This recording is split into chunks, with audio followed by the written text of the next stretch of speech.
Ah. All right. Okay.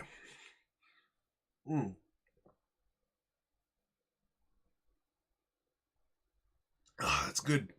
Okay. I just microwaved myself some croissants. Got back from work a little while ago. Got everything set up. I'm gonna put my phone on so I can read the chat through there. And we're gonna get started. Now, where can I find the stream? There it is. Perfect. All right. So, today is going to be some Nexus testing. Excuse me. I'm going to spend the first portion of it refamiliarizing myself with some of the abilities at play. And then after that, if any of the testers are around, we can then go through the actual gameplay, right? Oh, that's some good juice. All right. So, what am I looking for? I am looking for this page. Perfect. So, I'll share my screen. That way anyone who comes through can kind of see what I'm up to. And we'll carry on from there. I'm going to play a little bit of music in the background. I'm so tempted to play copyrighted music because I want to vibe to like music I actually listen to. But we will play some classic stream beats, and that is absolutely fine. Put this in here, put this in here, put this in, and then... Where's my music? Wait a second, where's my music? Okay, there it is. I was so confused for a second. Stream beats. And we'll just shuffle through a little playlist. Right?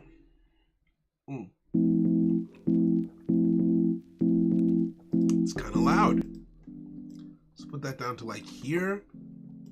And hopefully that's not going to be too much for the stream for it to just be in the background like that.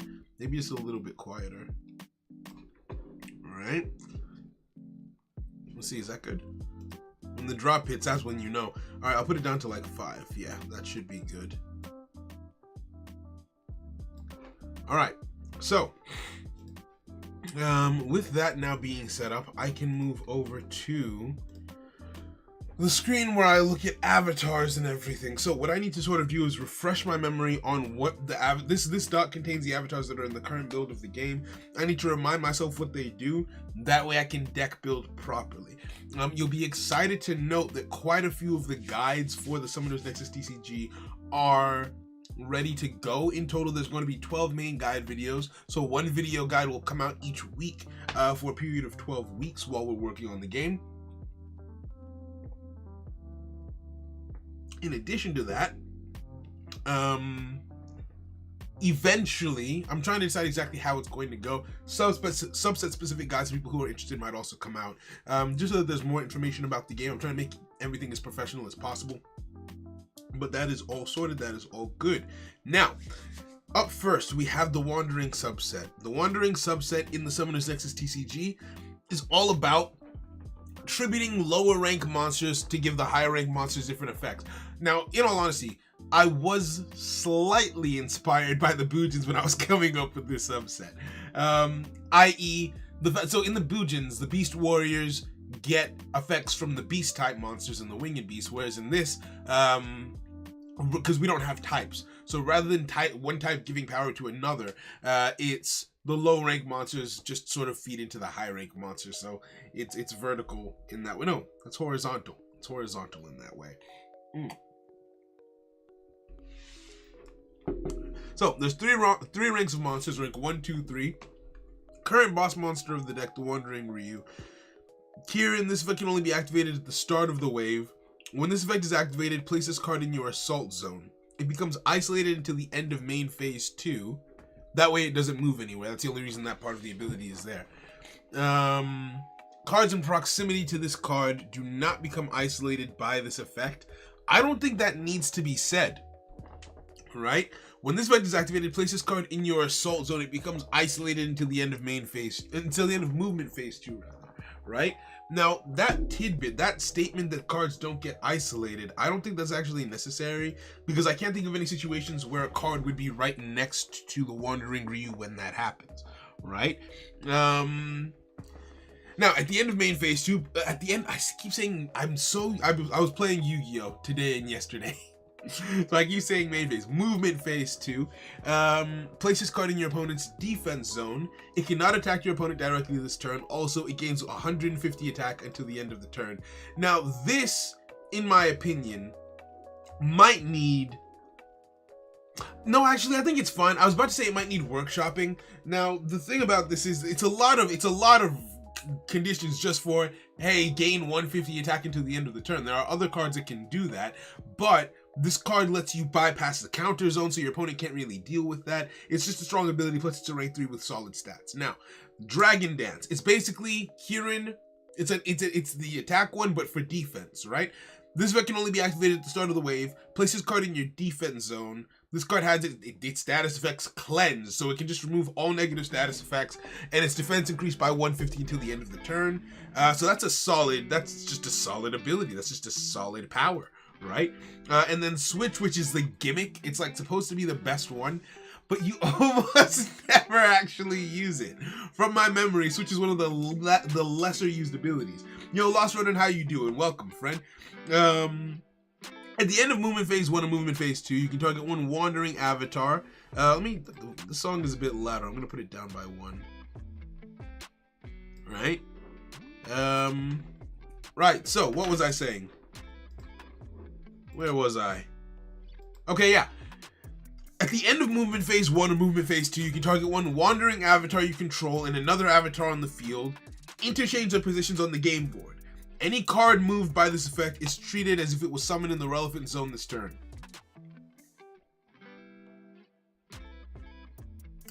This effect cannot be used to place or remove cards in the Nexus, except wandering cards, and you cannot attack directly this turn. I still think that Switch has potential to be broken. I still do, because you can really disrupt a strategy with this. I really do think that only Ryu should be able to switch. I don't think you should be able to switch other things around, and I do think that is a change that I'm going to make. Primarily because if your opponent summons a card in their defense zone and you switch it away and replace it with one of your monsters on the field, well, you can't attack directly, but if they keep on putting, let's say, 1 or 2 cards every turn and you just keep on switching, then they'll never be able to build up a defense at their defense zone. Whereas if you can only switch Ryu, then it's a bit more like, okay, well. Yo, Grim, I'm good, bro. How you doing today? Welcome. Now, I'm gonna update. This is the doc where I update. Nope, it's this one. This is the doc where I update the rules. The ability switch can only swap, should only be able to swap Ryu and another card. Another reason why I'm doing that is for plot, because in the story, that's kind of what happens. He swaps himself with other things. Whereas spatial manipulation as a whole would just be insane. Now, that's fine. Let's move on. So, we know what Ryu does. Ryu is the boss monster. Cool. I'm going to skim over the ones that I already know quite well. Torsion's Leap. If this card can declare an attack on a card that was summoned in the counter zone, basically, if your opponent puts something in the counter zone, you just bypass it. You can just attack that. You can just jump over it, but you can't attack directly. And then Bound. Yeah, Bound returns it to your hand once per contest, so it's just immortal effectively once. Which is really, really good. Even it being once per contest, this is still probably one of the best cards in the deck. Rygra boosts the defense of other cards in the defensive zone when it gets summoned. This one, I think, pretty weak, but that's okay. It isolates cards on the field. Yep, that's fine. Wukong Staff allows you to attack anything else on the field. This one boosts you up by 100. This is mainly for my own memory. This is mainly just me refreshing what's up. This one doubles the current attack of a card. And he gets sent back to the hand at the end of the turn.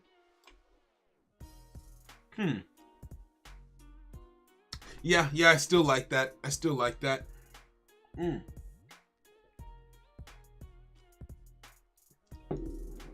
Wild Roar. Yep. That's just another attack boost. So these both have negative effects attached to them. This one recalls it back to your hand. This one sends it to the graveyard. That's fine. Take control. Yep, this I thought would be one of the stronger ones, but in reality, it's actually one of the weaker ones. The stronger ones are this and this. Mocus reduces its attack and to 0 and increases. Oh, this actually doesn't do what I thought it did. Fair enough. That Savannah's cool. That's cool, right? And we know what Raise does. It's an isolator, so that's all good. That's all solid. Now, I'm just gonna keep going. Neoshock, bro, what's good with you? How you doing? I'm just doing a quick refresh before any testing. If you're down to test today, let me know, and we can hop in TTS, and you will be the person that I play against. And also, it would be nice to just have you on call. I was trying to say comms and call at the same time. It didn't work. Now, Forest Guard. I already knew the Wandering subset. You never really forget a face. It's the Forest Guard subset that it's really important that we sort of get into. All right, and the runes. Let's look at the Wandering runes real quickly. That's going to be really important. Zodiac Barrier. First time it battles this turn, reduce the attack or defense of another card you control. Okay, yep, that makes sense. That makes sense. If a Wandering Avatar is targeted by a card effect, you can choose a different Wandering Avatar. Yep, Wandering Gaze. I like how the title went in with that. You know, it's all that goatee grown, or is it just the jumper?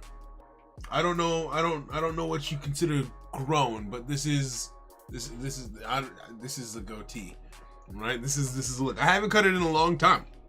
It's been a long time since I shaved fully, right? By the way, I got TTS a little while ago. If you ever need a test subject, hey, look at everybody join. Everybody's just picking up TTS. You love to see it. You absolutely love to see it. Excellent. Thank you very much, Grim. I appreciate that. Right?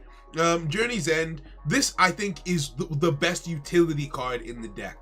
The Journey's End card. Activate this effect during main movement phase 1 and movement phase 2. Target a Wandering Avatar you control. Place it in your assault, defense, or counter zone. Really, really good. Neoshock's down. Perfect. You didn't have that much hair before.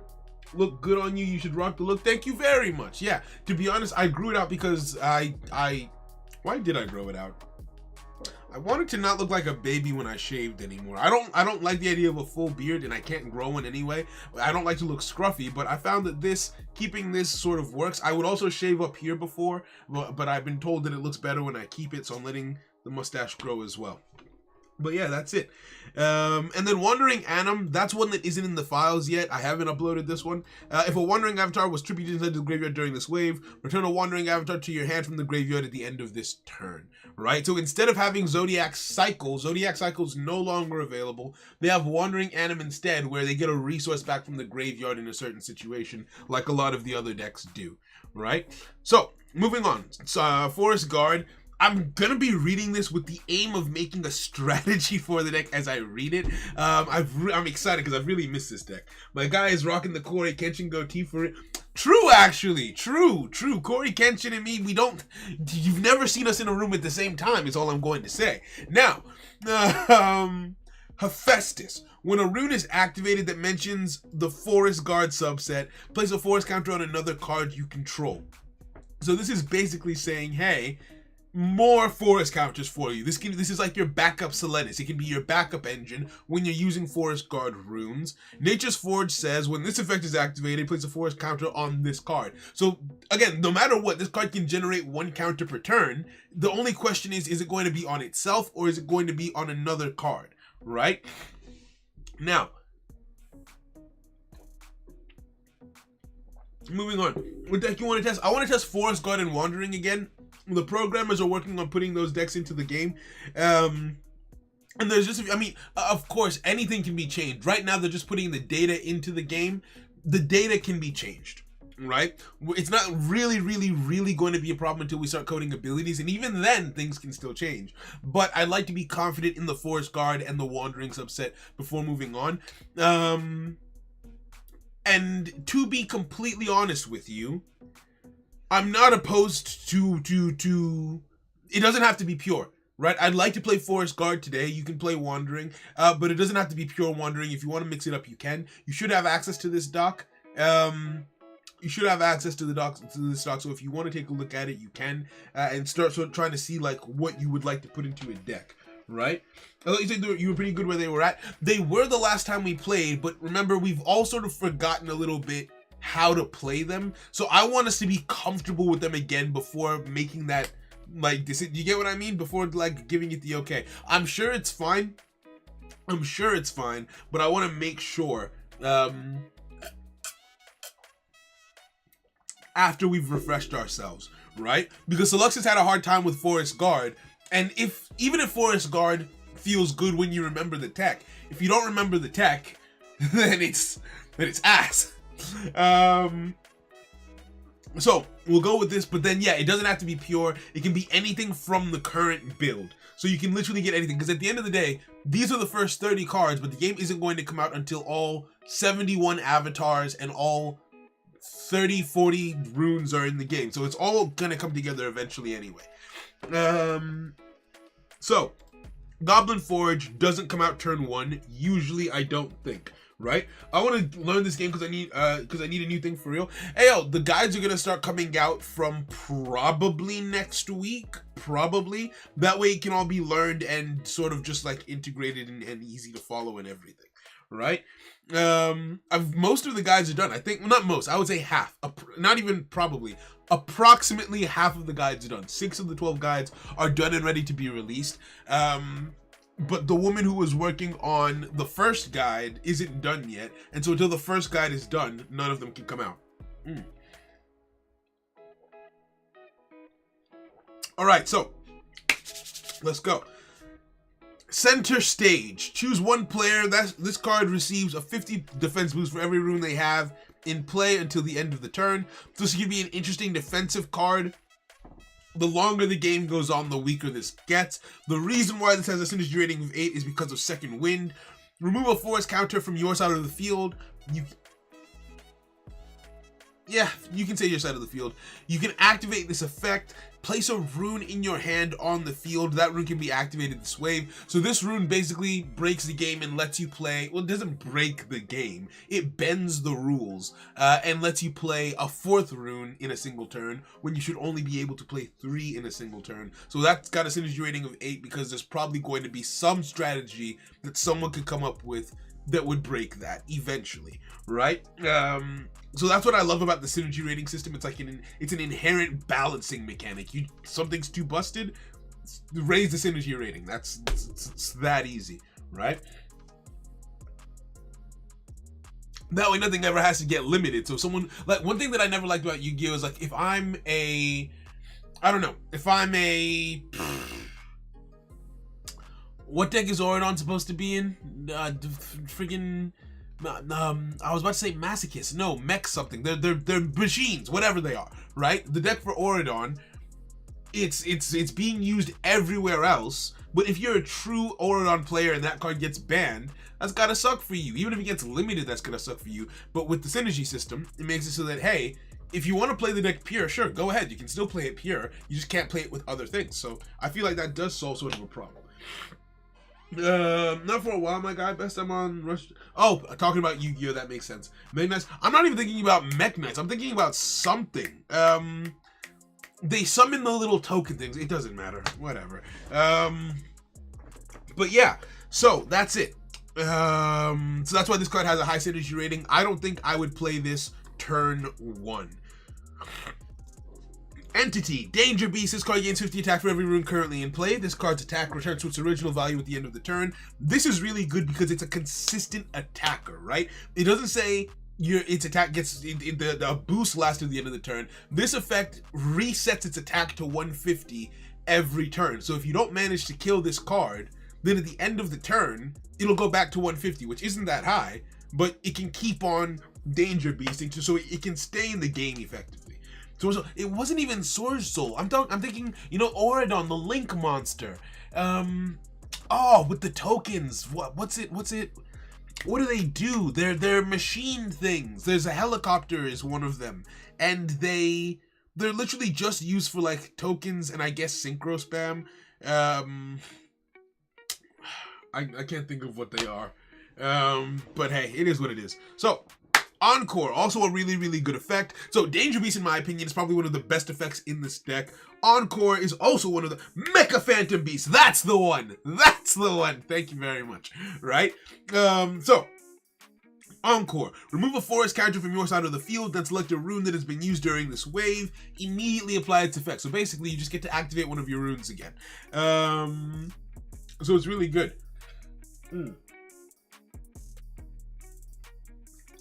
Because this also technically gets you another rune activation. So if you combine Centaur Sage and Entity, you can get 5 rune activations in one turn when you're only supposed to get 3. Alright? Horn of the Forest Guard. Yep, gains 50 attack for cards on the field. Cool. First time a Forest Guard avatar you control this card, you attack this wave. So this is a really good one. This is a defensive ability, and I really, really think that this card has the potential to skyrocket in stats with Forest Guardian, and Forest Labyrinth is really good for protective effects.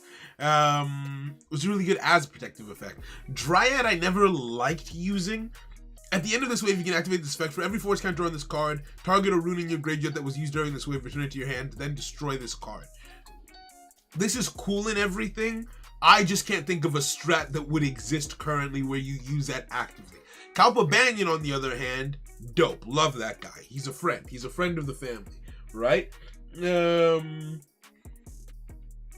Okay, so we've got a synergy rating of 8 in this deck. There isn't even much room for other things. I know what Telenis does, obviously. I know what Lilith does. Is there anything I would put with Forest Guard? I don't think I would play Forest Guard without Entity. I don't think I would. If I would play Forest Guard without Entity, the synergy rating goes down to 6. Which means that I could squeeze in the Ancient Beast if I wanted to, because their synergy rating is 4. The max synergy rating is 10 overall, so you can't exceed 10. So because these guys all have a synergy rating of 4, I could squeeze in 4 of them with the 6 of those, but I don't want to do that, right? Minos and Entitus and Telenis are the main setup. Yep. Solar Neo, when you get the chance, link me up with that TTS link. Link? What do you mean?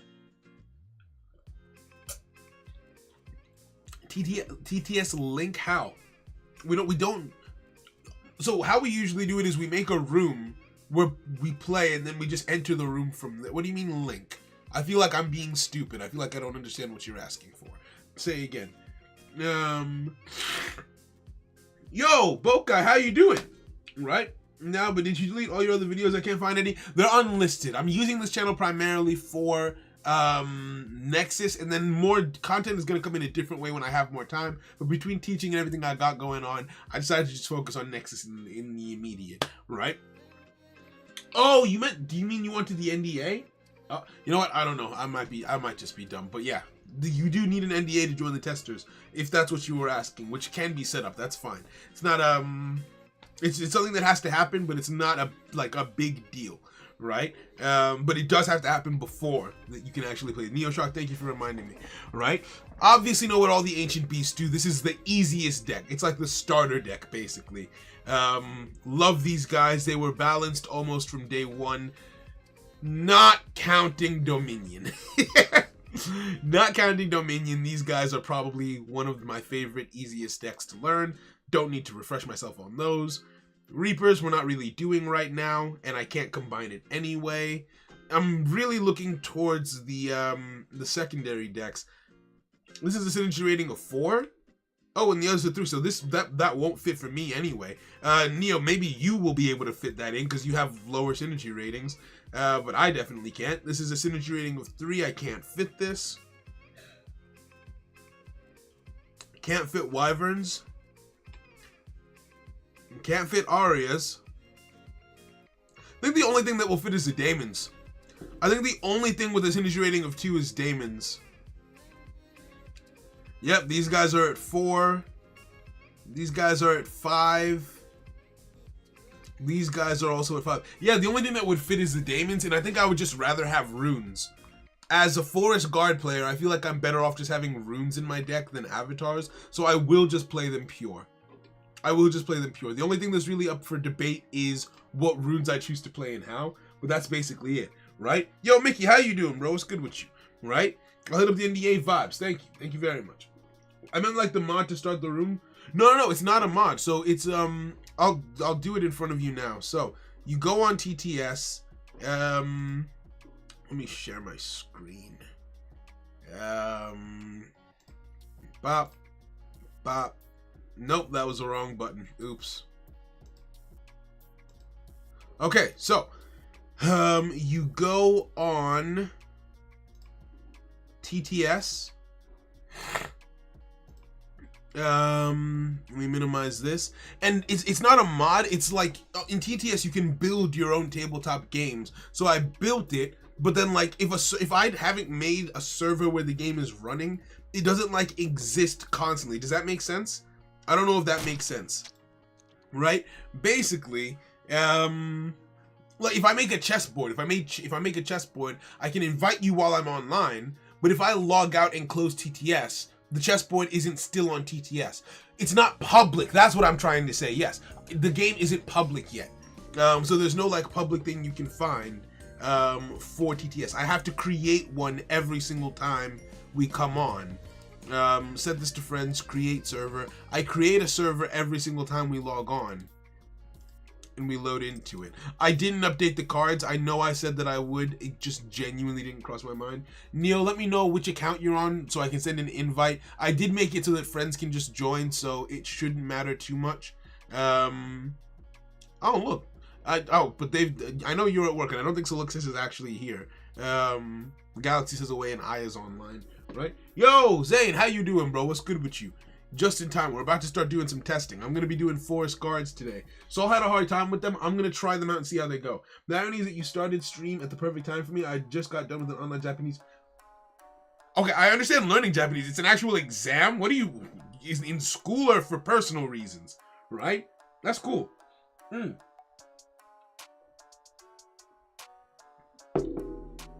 Okay, school. They teach you Japanese in school? What school do you go to? That's awesome. I wish my school taught that. They taught me Spanish, and I can't speak Spanish. Useless. Where are we? You're gonna be using the wandering subset when you get here. I didn't. Why do I keep doing that? Didn't mean to put it directly on top. Okay. And I am using the Forest Guard runes, the Forest Guard avatars, and we both would want a stack of generic runes to use. All right, that's it. School. It's okay. Uni. That makes a lot more sense. For uni, that makes a lot more sense. Then fair enough, right? All right. So let's get started real quick. I think I already know how I want to build how I want to sort my hand, right? Forest Minos is going to be extremely important for offense. So he goes in the starting hand. Nope, I don't want you in my hand. I want you over here, right? Minos is going to be extremely important for offense. Solenis is obviously the core of the deck, so he goes in the starting hand as well.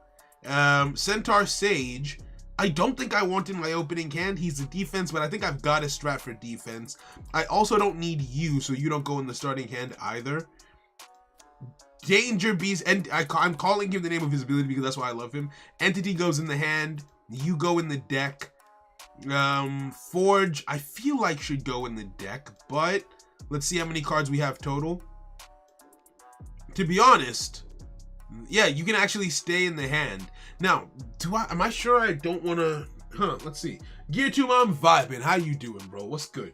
Right? Now, if I'm doing this, okay, let's read the generics first. Shock absorption. When your opponent declares a direct attack, calculate how much damage the attack would deal. Oh, I love this. This, in my opinion, is Shield Wall, but better. You can activate this effect when your opponent declares a direct attack. Calculate how much damage the attack would do to your Nexus gauge in multiples of 100. Round up to the nearest 100. Then, if you can, remove that many cards in your resource deck from play face down to negate the attack. right? So basically, if they're about to deal 300 points of damage to you, you would remove three cards from the top of your deck, and you just remove them from play face down, that you can't use them anymore. But it negates the hit, basically, right? I'm in the GC, perfect. Let me pull this up real quick. Okay.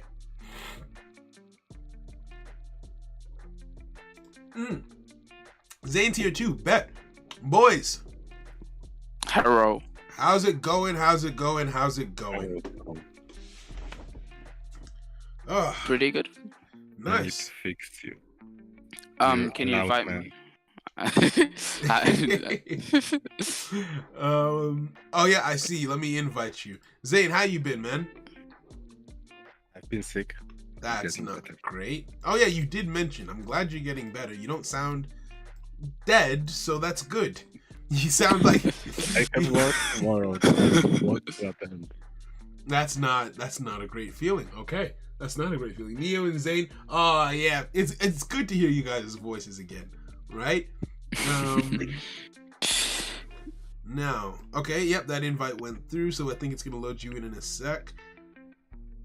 I'm gonna be honest. I'm gonna try. Saul tried piloting Forest Guardians, the Forest Guard subset last Friday, and he said he just was not feeling that control. Were you guys the ones who we figured out like this is actually a solid control deck with? Because I don't think it was ever a control deck in my opinion. but I remember. Oh, I remember there was a strat. I remember someone playing as a stall deck. I think it was Brandon, to be honest. I think Yeah, Brandon. spamming everything in counter zone as Hmm. much as possible. That's one thing I can remember. Okay, let's see how this goes then. Let's see how this goes. Maybe I'm just not remembering it properly. The only control deck I remember we having was like Wyverns, basically. Yeah, Wyvern. Wyverns. Wyvern, what's it called? And World Eaters was basically the control deck Eaters. I remember. Am I confusing myself? Am I thinking of Wyverns when I'm looking at this? I feel like I remember being happy with where the Forest Guard was. You know what? We'll figure it out. If not, we'll figure it out and we'll see.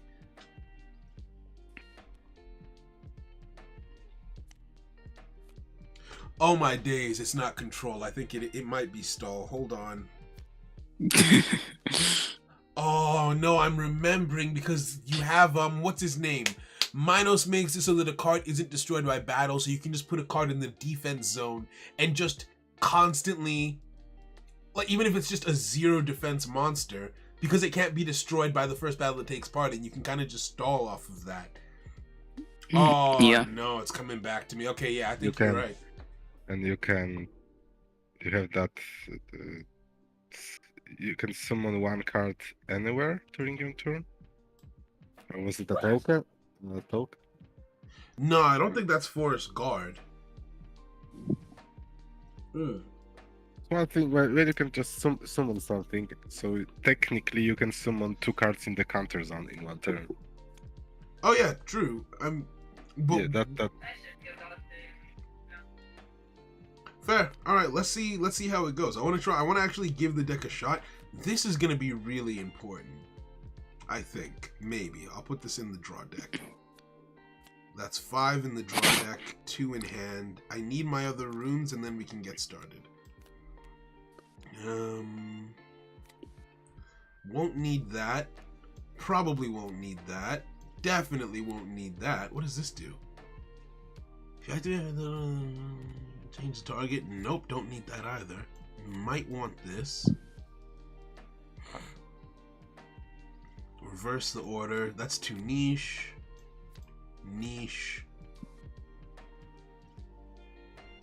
Huh. So wait, do we still have Zodiac Spear, right? Or is that taken Yeah, out because it negates? What is Zodiac Spear negates the first card that they battle, right? Mm-hmm. Yeah, that's still in. The only one that's not in from that batch should be Cycle. Okay.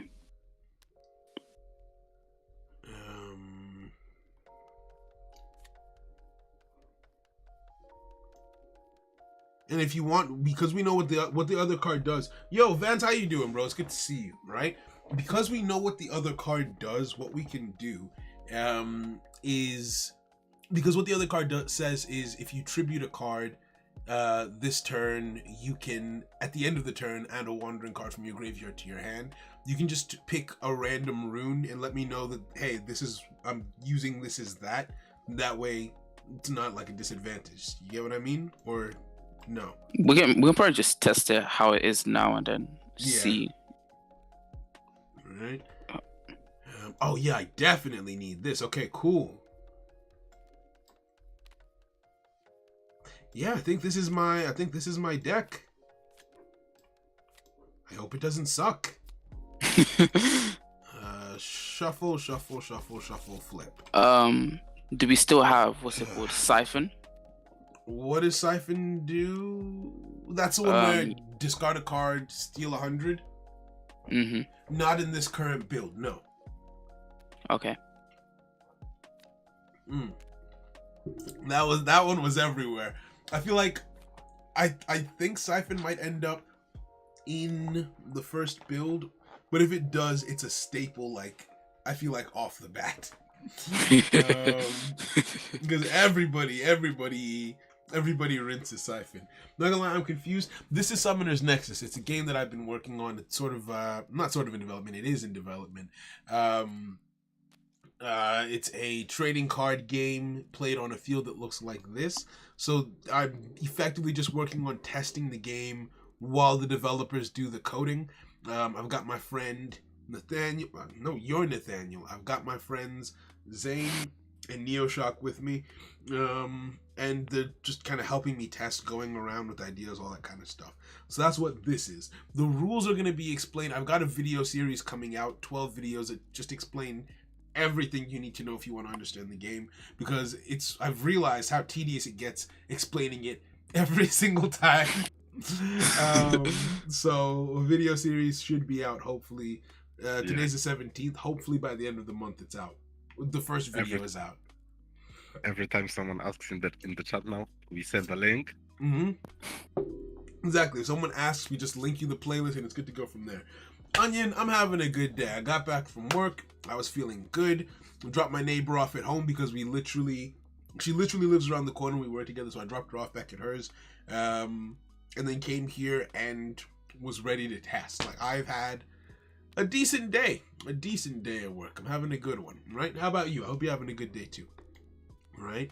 I want to cheat and look at what you're doing over there, Neoshock, but also I want you to be able to deck build in peace, so I'll stay on my side.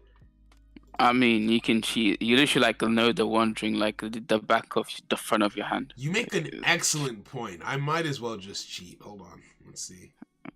Oh, but I can't see the cards that are in your hand. That's cool. I don't know what's in your hand. It's actually face down for me.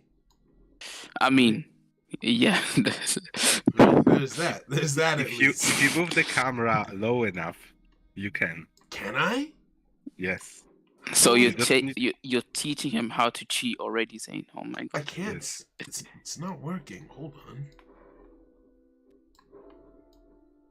No, even underneath is protected. Underneath is protected too. I can't see it. Okay. All right. Interesting. Although I think now yours were blank underneath, so I assumed if yours are flipped that way, then his might be flipped the other way. Oh yeah. So I was wondering why I couldn't delete stuff. You need to promote me. Oh, I haven't promoted you. I was there like I'm clicking the delete. I was wondering what's going on? Yeah, I was wondering why you had such like a mess on your side. I was like, maybe it's just his process. Maybe he's just like no, you just like. I was like, why is that? Nah. Right? You just can't delete. G. What's going on? Right. Oh, by the way, see, and I want to make an excellent point, right? Because Grim has reminded me. He said, I'm over here trying to cheat. I am the Pegasus of this game, okay? I can do whatever I want. I can make a rule that says you have to look at your opponent's deck. No one will play the game, but I could do it. All right. Wait a second. Can I? I can just yoink cards out of your hand? That's stupid. What's the point in not letting me cheat then? Because that way it's more obvious. If you literally yoink my cards out of my hand Well, and I know that you're cheated, you know you what? could slyly look at my hands. Fair point. Okay, never mind. I take it back. I take that. That actually is fine. You just Um, said you can do everything. You can Right? probably set up a setting to show you your opponent hand. Probably. TTS lets you do Probably. everything, right? Yeah. I love this. I love this software. It changed the game for us, literally. You know Well, what happened at Pegasus? Right click his hand and click reveal or reveal to opponent, something like that. Let's see. Right click. I can draw from his hand. Why? Why? That doesn't make sense. And I mean, if you have a card that steals a card at random, you just draw a random card from his. Oh, that's cool. Actually, hold on. Draw. And yeah, I just take tuition. That is actually cool. We can use that later. I dropped it. Oh god, I'm sorry. Jesus I Christ. dropped it. Let me put that back in your hand for you. There you go. All right. It's all having a villain art. I mean, you're not wrong. You're not wrong. But yeah, no, I'm just glad to be able to get back to like testing, streaming, hanging out, vibing, all this good stuff. Because the game is sort of like it's I feel like it's the most important project that I have ongoing. When I say most important, I mean like the project that has the highest potential to have a lot of reach. I personally obviously love the story more than I love the game, and obviously the story came first, but I feel like more people are likely to play a free game than they are to buy a book. So there's that, right? So yeah. Ooh, what's that? What you doing? Don't worry about it. Don't worry about it. What you too doing? much. Hey! All right, I see my guys mixing it up a little bit. Mixing it up a little bit of a mashup. I need to get the art redone for the Ancient Beasts. Because initially the Ancient Beasts, there were going to be two artists who worked on the art, and so some art would be in this art style with like these guys, and then the rest would be in like this art style as these guys. But it didn't end up working out. No, the artist who was working on the art style for the Ancient Beast, those are literally the only cards they ever actually delivered. They were so inconsistent. They never met deadlines, and this was back when it was still like a webtoon. So they were working on chapters and monsters, and they were getting obviously paid comfortably for that. But I mean, when I say delays, I mean like 3 months late one time. So at a point, I was just like, you know what? Screw it, because the other person who was working, as you can see, did so much more to the point where I was like, even if you deliver some of the work that I have planned for you, this guy's artwork is going to be so much more prevalent that it's just going to look weird when your artwork shows up anyway. So that's why everything is now just with the one artist, which is good for him, I guess. More money, more business for him. So yeah. Yeah, I'm ready. Yeah. Oh, you ready? Mm-hmm. Alright, cool. Bet, let's do it up. When the lore is present, people are going to want it. Hopefully, and I'm going to put the lore in the game as well, to a degree. Like, I guarantee if a World Legacy novel was made, people would have that for real. I mean, fair point, right? That lore does slap. Now, alright. Let's go turn 1. Wait, what even happened to like the Sky Striker thingy, Bob? The what? I said there was like a Sky Striker, like a manga or something. Where that one where they told us it raised 13. I remember that. That's the only thing I remember about that. That's wild still. No, I have no idea. I didn't follow it. I don't know if they kept on releasing it or what, but hey, it is what it is. I think when they released her age, the community backlash made them not make any follow-ups. That, you know what? That makes sense. All right, heads or tails? Heads. All right, let's go. Well, it sucks to be you. Go ahead and reveal. Oh wait, no. We haven't put our cards down. What am I doing? I am rusty as hell. Excuse me. We'll do Yeah, that I was again. wondering why you're flipping Yeah. already. Yeah. Not gonna lie, it's either one artist per archetype or one artist overall. I mean, true, trying to keep it consistent, but then that's a lot of pressure to put on one human being. Like, that is a lot. We'll flip those. Hey, this is actually I think this is a solid turn 1, and then I'll go with, obviously, you. Huh. And I guess you. So one question: how does negate its effects work? So, for example, if entity activate his effects to boost himself, Yeah. and then entity is negated, does his attack drop back down, or is it there permanently? So an effect like that would drop back down because his is a continue. No, sorry. Let me. So entity. Oh, that's a Depends good on- question. Depends on the fact how the card reads. Yeah, because for example, Minos is a continuous effect where like he's continuously boosting himself by the number of force counters, whereas entity just one time boosts itself up as like, and it's just there. The effect isn't like ongoing; it's already done.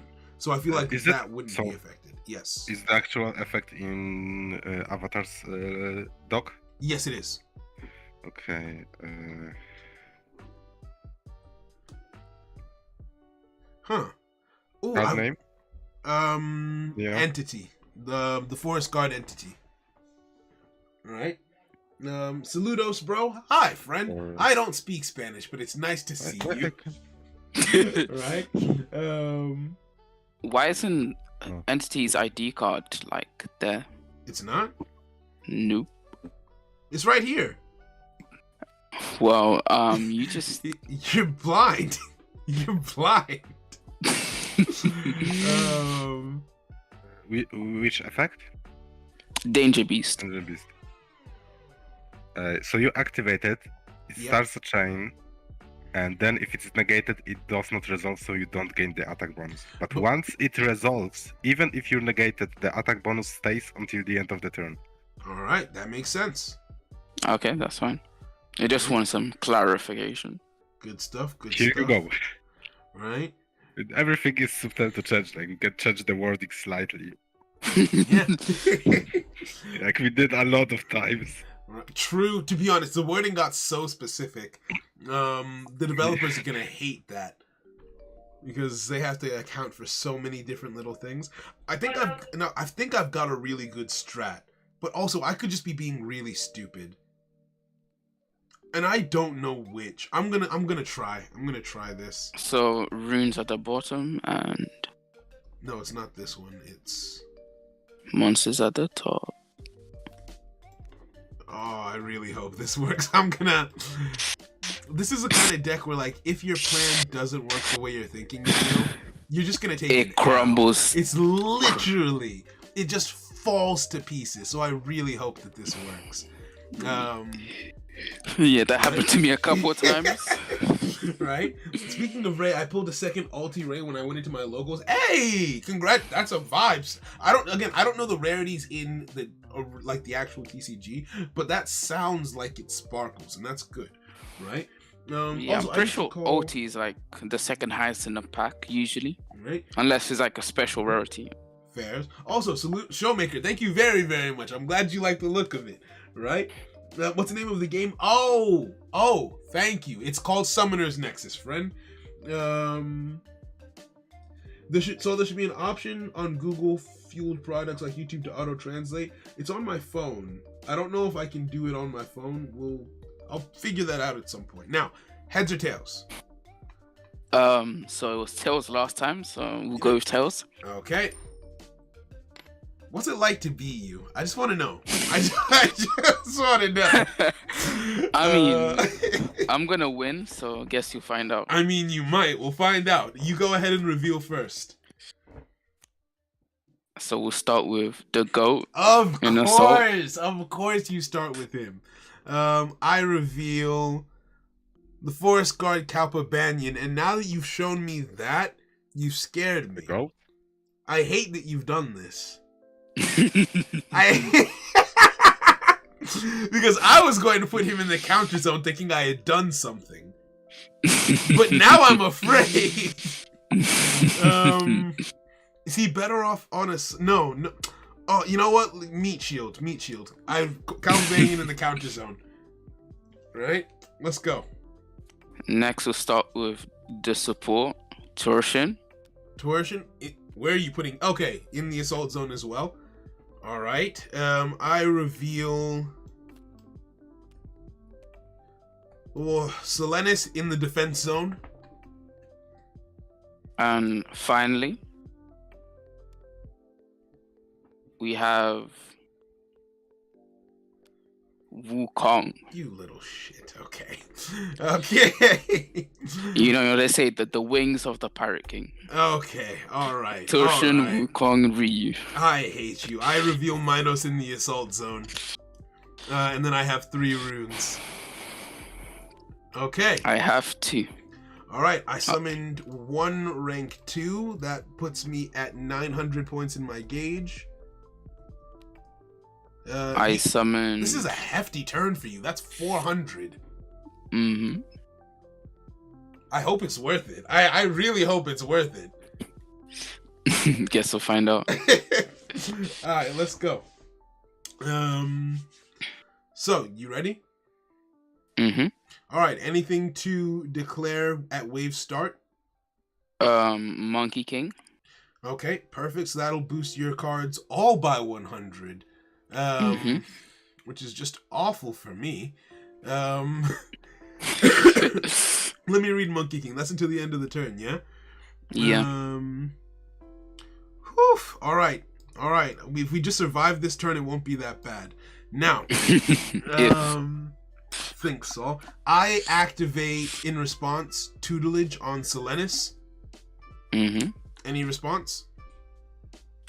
Let me just No, find go the ahead. order. Take your time. Not this one for sure. I'm just seeing if I can do this now before you start doing anything funky. Go ahead. Yeah, I'll incinerate. You Chainlink little... 2. Okay. Incinerate on... Guess we'll incinerate. They're probably both dead, so we'll just go for Banyan. Okay, Kalpa Banyan minus 50 attack. I've noted that down. Alright. That's fine. Do you have anything else in the chain? No. Alright, cool. The chain ends. Before moving on to the next step in the game, I activate the rune Forest Guard Startup to place a forest counter on a card that I control. I'll place a forest counter on... Oh, this is actually kind of tricky. Hold on. Let me read this real quick.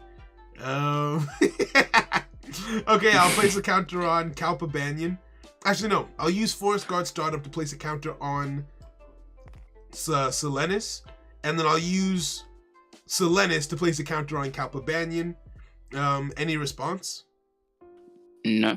Okay, Startup goes to the graveyard. I will then activate Rune Collector, which will just return back to my hand. Any response? No. That's another counter. Put it on Minos. Then I will activate... What is this?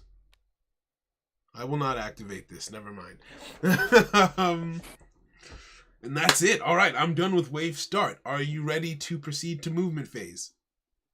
Yeah, let's start moving. All right, movement phase 1. My cards advance to this point. Oh, I hate you. Okay, so battle phase 1. I really don't like this. You have to attack. Are you attacking with Ryu? Let's see. So you would swap my attack and defense. So that's probably even better for me. Yeah, I'll attack. Know. Let's see what you got. Okay, you attack into this with Ryu. I actually, because if you Yeah, I might as well. I'll use Melody of the Forest, remove this forest counter, and swap reuse attack and defense. So you're at 250. We crash, and yeah, this dies. This just dies. Reuse at 200 now though, so I'll take that. Oh, so does the attack boost from Monkey King apply after the switch? I would. So Ryu, because Ryu's yeah, so at Ryu, 400 so Ryu has 400 attack, and 250 defense. I've swapped You it so he swap has him. 250 attack and 400 defense. Yeah. So Yeah. So that's fine. And then so you have 100 attack. So I should be at 150 attack. No, because remember you incinerated me. Yeah. So you know. Oh, normally how much attack? I'm sorry. Yeah, no, 'cause I'm wrong. Yeah, I'm so sorry. Yeah, I thought I only had 100 attack. I have 150. So after being incinerated, yep, I have 100. You hit me for 2. Yeah, you have 150 attack left over. Thank you very, very much. Okay, Thanks cool. for catching that. All right, so 150 left over. You are at 300 attack for no reason. For no reason over here. And so I will 300. This would be 1. Wait, how does this work when it goes back? Cause whatever your So current at attack is the- at, you lose 100. yeah, so Monkey King it gives them attack, right? Yeah. So but at the end of the turn, you lose the attack boost. But Ryu currently has 400 defense. I see exactly what you mean. So how I think it should work then is instead of getting 400 defense, you would get 300 defense, and when you get switched, your attack would be 350 instead of 250. You know what I mean? That plus 100 stays on your attack because it's not actually added to your attack. It's like a blanket that goes on top of your attack for the turn. Does that make sense? Then Yeah, that's why I was asking. When you first said 250, I was wondering if you were taken into consideration. Yeah, so no.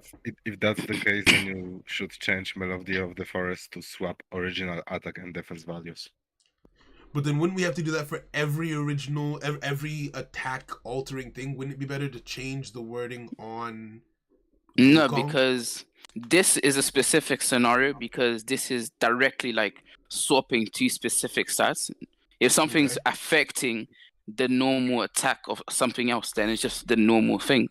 But this is actively like swapping them, and it's creating other more difficult situations.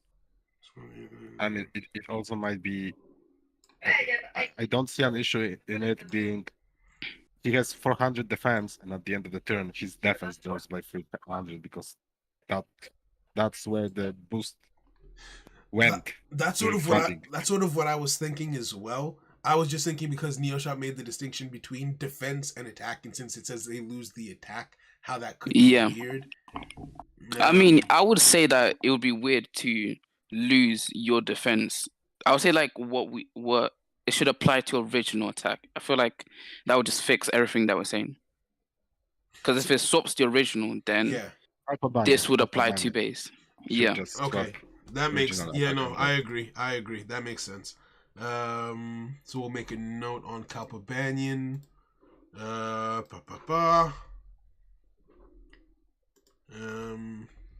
But why I'm thinking of switching the wording of the other card is, for example, what if you have a card that copies the attack of a different card and it copies that boost as well? When the turn ends, would it keep that copied boosted attack, or would it go? Do you get what I mean?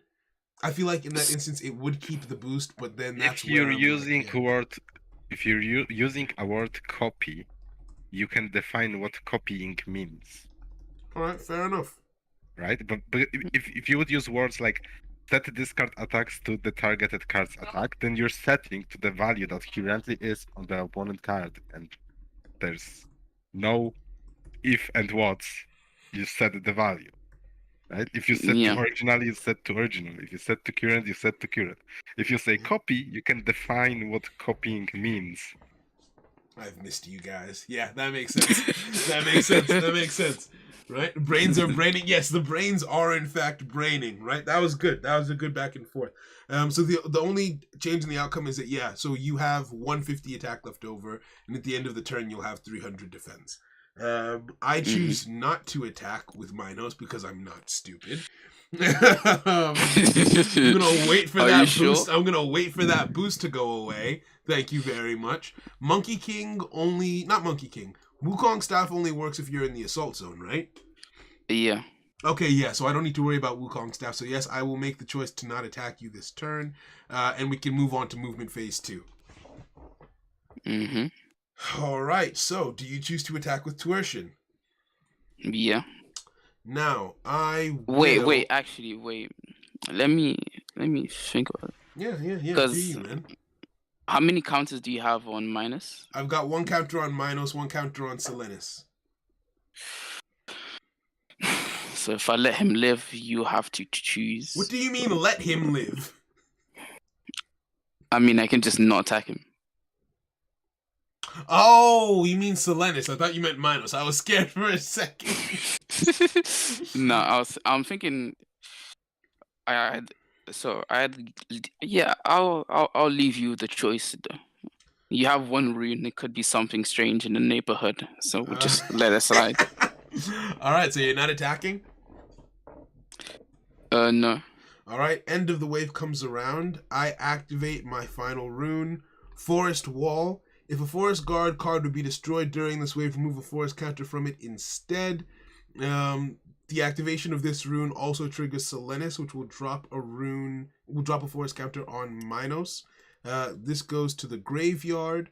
Silenus asks if it wants to be destroyed at the end of this wave, but instead I remove this counter from it based on the rune, and the turn ends. Okay, I survived. Now, your attack goes back, so Tuition's back to 200, 150. Yeah. All right. I'm just happy that I survived the turn. Let's move on to turn 2. And also let me start the music back up. Don't forget to draw for turn. Draw. And then I'll just play the music real quick. Let me shuffle real quick. And draw.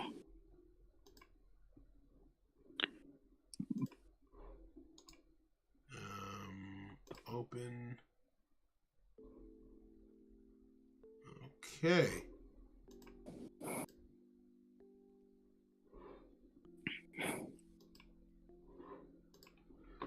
All right, what did I get? Oh, this is useless. Okay.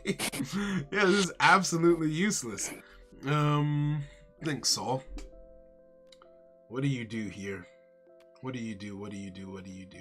Obviously this. I feel like this might start to be necessary this turn. What does this do? Ooh, that could be crazy. Is this stupid? Hold on, wait a second. Is this stupid? This could be crazy. Alright, you know what? Nothing to lose. Let's give it a shot. Actually, wait, no, Saul. Think it through.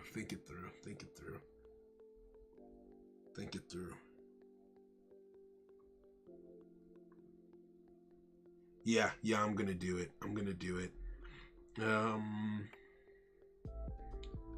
You and you, what do you say? That's not that much. I don't like it. Alright, I was very confident in that turn 1. I was really hoping for a better draw for turn 2. I'm ready to go. Alright.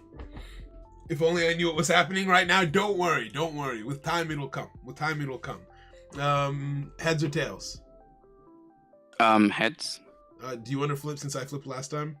So you know it's not rigged? Okay. I mean, it probably is rigged either way. Oh. Guess not. Well. Reveal. You got this, bro. I reveal. Oh no! I really needed to go second. really needed to go second. Ah, I hate you. Okay, fine. I reveal Goblin Forge in the counter zone. Senor Forge. Okay. Oh, I really hope this doesn't screw me up. So you have Goblin Forge. Right. Watching well in class, Shala, thank you very much. Hope you're having a good time in class. Boss Guardian and Defense. Of course. I reveal Entity of the Forest Guard in the Assault Zone. And I have 3 runes. I reveal Ifrit, and I have 1 rune. As you do. Alright, so wave start, I have priority. Lost Ronin, have a good day at work, friend. Take care. Take care, bro. Alright, I have priority. I'm going to activate tutelage. Wait, one thing. Could you? Because it's kind of hard to read what Ryu's first effect says. The first effect? Yes, it's there. Oh, right, yeah, no, that font did have to be smaller. Kieran, this effect can only be activated at the start of the wave. When this effect is activated, place this card in your assault zone. It becomes isolated until the end of main phase 2. Cards in proximity don't become isolated, blah, blah, blah. At the end of main phase 2, place this card in your opponent's defense zone. It cannot attack directly, but increase its attack by 150 until the end of the turn.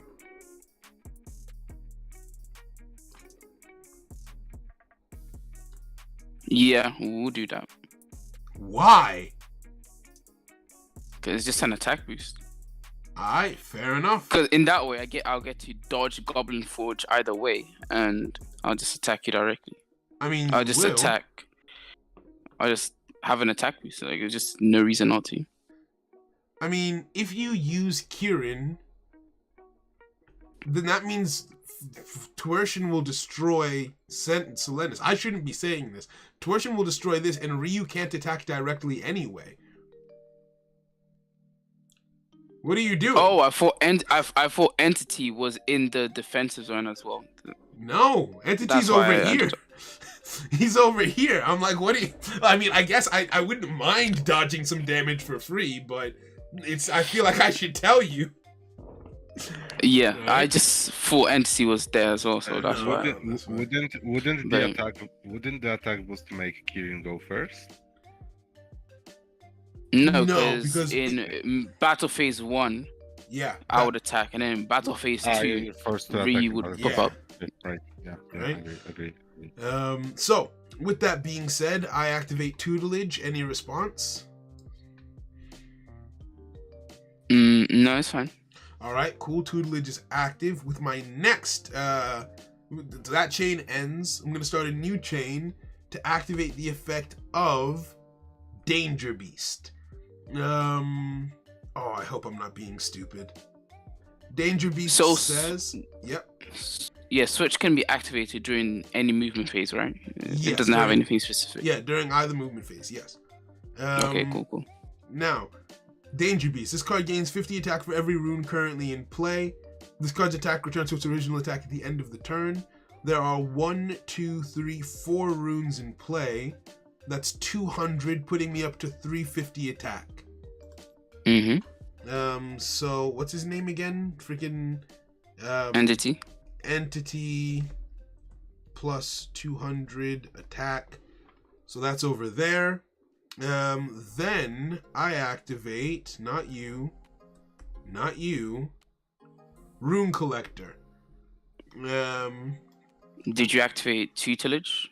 Yeah, that's what I did in the first chain. Okay, cool. Yep, Rune Collector comes back to my hand, generating a rune on... Am I being dumb? Let's hope that I'm not. Generating a rune on... this guy, yeah. Wait, hold on. I think I might be being dumb. You're at 350. There's no point because your attack is going to get reset. You know what? No, I put the counter on Mino, so he has 3 counters now.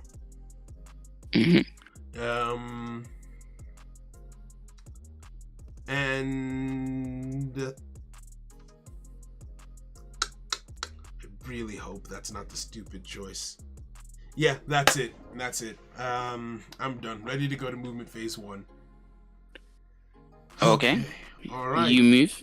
So movement phase 1. Yep, I move up here at 350. And so does Goblin Forge. Goblin Forge. Oh yeah, thank you. Goblin Forge moves up as well. Do you have? So yeah, movement phase 1 over. Moving to battle phase 1. Anything you'd like to declare? Or are we good to move on? We good. All right, cool.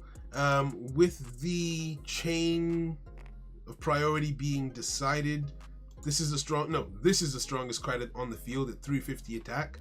So I attack into the Wandering Twertian, destroying him. Get out of here. I'll activate Ifrit. So you have Ifrit? Oh my days! Yeah. I'm so dumb. Oh my days. Okay. So Ifrit tributes itself to the graveyard. Yoinky Splunky. Yep, Ifrit tributes itself. You take control of that. That is bad. I'm not smart. I am not smart. Okay. So I have 200, so I'm next. Yep. Destroy Selenus.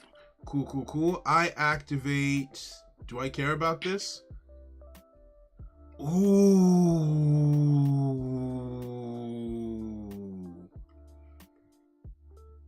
Thanks, Saul. I might actually have a play. I might be able to bring this back. Hold on. Okay. Okay, so I activate. Think this is 1. Is it 3? Where's the third? I swear it was 3. There was 1 left. No, there was only 1 left over. It's only 2.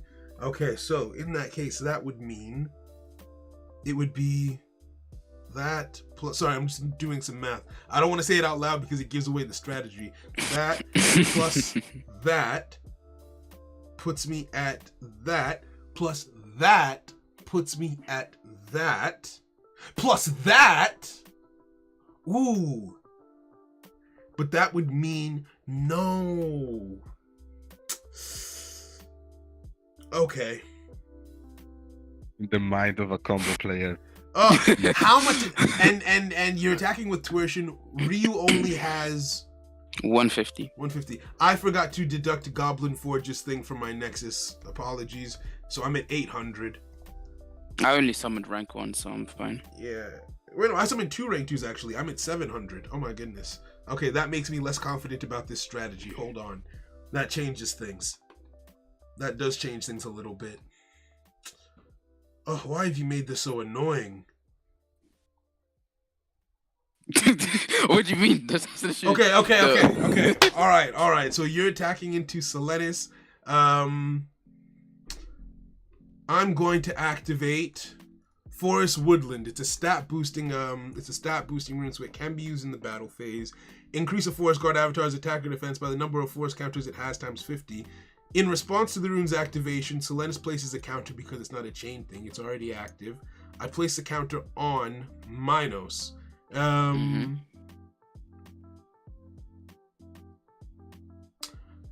fucked up. Oh. Yeah, I was thinking Minus. We tried this before. This rune works best on Entities, not Minus. Well, I don't have that card now, do I? Well, you should have thought of that before. I forgot you had Ifrit. All right. So what that will do though is boost this up 50, 50, 50. Boost Minos up to 300 attack. Before going to the that's beefy. Right, so that goes up to 300. The problem is I forgot that rune takes away the counters. So what I was planning was boost up to 300, then use Minos' own ability to boost up to 450. Right, but Minos can only use its ability when it has counters. But actually, all hope isn't lost because what is? No, I would have to ask for a redo because Goblin Forge can create a rune for me, so I could go up to, I'm at 300, I could go up to 350. It won't make a difference at the end of the day because I still die either way, so I don't really. Actually, wait a second. Oh, why is math so hard? You know what? No, I don't care. No more math. I swing in. You swing into me. The boost happened afterwards, so you still go first. The homeboy over here is dead. We were tied. Who has turn priority? Me or you? You went first, so I think so you do. Okay, so since I have turn priority, since we were tied when the order of battle priority was decided, I swing first. I swing into Wukong because I don't have a choice. Destroy Wukong. I'm left with 100 attack, so Wukong is dead. I hate you. I have to swing into my own card, who's currently at 350, so I would destroy myself, and this would still be over here, and that's about it for me. So you had 350, Wukong had 200. You'd go down to 150. This had what, 300? How much did Entity have? So Entity had 350. My guy had 300. Wukong had 200. Aren't you using Goblin Forge to boost his attack? No, it wouldn't. It wouldn't change anything. If anything, I'd be putting myself at a disadvantage if I did, because then my Entity would come back weaker. But Entity resets its own attack anyway, so it doesn't make it doesn't matter. Complications and whatnot. Basically, the one thing that it comes down to is a misplay that I made. I should have activated Incinerate before the battle phase, because Incinerate reduces attack, but it's not. It applies a status effect. It's not like a. Do you get what I mean? It's not the same as reducing attack. So I should have incinerated to save myself 50 life points. Is basically what it all comes down to at the end of the mental gymnastics that I did. That's the only thing that really makes a change. So I take 150 to the face off of Ryu. Yeah. All right, cool. I'll eat that damage. Minus 150. That puts me at, if my math is mathing, 550. That's cool. That battle phase ends. I will activate this Incinerate rune just so I don't lose it. And I will incinerate. It really is a toss-up. I'll incinerate Tuertian. Reducing its attack by 50. It was at 200. Yeah, it was at 200. So it's at 150 now, and then at the start of the next one it goes down another 50, so that's cool. I get this card back, but it's stuck over here. And that's the end of the turn. Yeah, not the greatest turn ever for me, but you know, we're getting there. Part of me wishes that I had just put Goblin Forge in the defense zone, but I think what that changes, if Goblin Forge is in the defense zone, the thing that changes is if I incinerate first, and this is what I was thinking about, if I incinerate first at 150 defense, I'm tied with both of your cards, so you would be down one card, because putting this guy in the counter zone doesn't make sense. I'm not asking for a redo, I'm just explaining the logic of what a smarter player would have done. Putting this card in this zone doesn't make sense, specifically because the Wandering subset only has 3 offensive cards: Wukong, Tuertian, and Ryu, and I've already seen all 3 of those. There was nothing left in your back pocket that I should have been scared of, unless you're playing a combo deck, which, again, there is a possibility for. If you've got other things in your deck, then maybe you could have been more aggressive, but it's more likely than not that I would have been fine. I could have taken a leap there. And even if I had taken a leap there, this being in the defense zone would still have met anything that you brought over anyway. So the smarter play was here, not here. But I'm going to stand by my choices. Now, this goes back to 150 at the end of the turn. So it loses that boost, but that's fine. And yeah, ready to move to turn 3. Let's go. I draw. Well, this is... Well, it's not useless. I'm just not happy. Let's see here.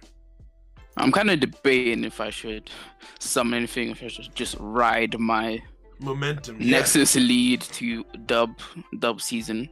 Where's your Nexus at? 600? Fair, actually. You do, because you summoned all of your big cards already. you don't really need to take any risks on big plays. Looking at it, feel like, what do I want to do? I'm just thinking. Yeah, so in this turn, I was planning on using Spear on minus or whatever you had to stop some stuff, but it didn't end up mattering because you didn't even activate minus effect. You activated a rune to boost minus. I was like, dog, just activate minus's effect. Gee, what the fuck? So let me tell you why. If I had used minus the reason why I went with the rune instead was just so I could generate the counter. And since minus effects works on how many counters are on the field overall, and the rune removes the counters, you're right. It does work better with entity, but I was planning on using the rune on entity and not Minos. But you stole entity, so I kind of had to make the best out of a bad situation. Right, we'll put this down, and I am ready for turn. Although to be honest with you, I don't see how I come out of this one on top. Like, I stayed in the game. I feel like I was able to do some stuff, but yeah, I don't think I only need one card. Yeah, one. I'm not as. I feel like other than that misplay, and I mean, I guess that misplay does change things because you wouldn't have one of these two here.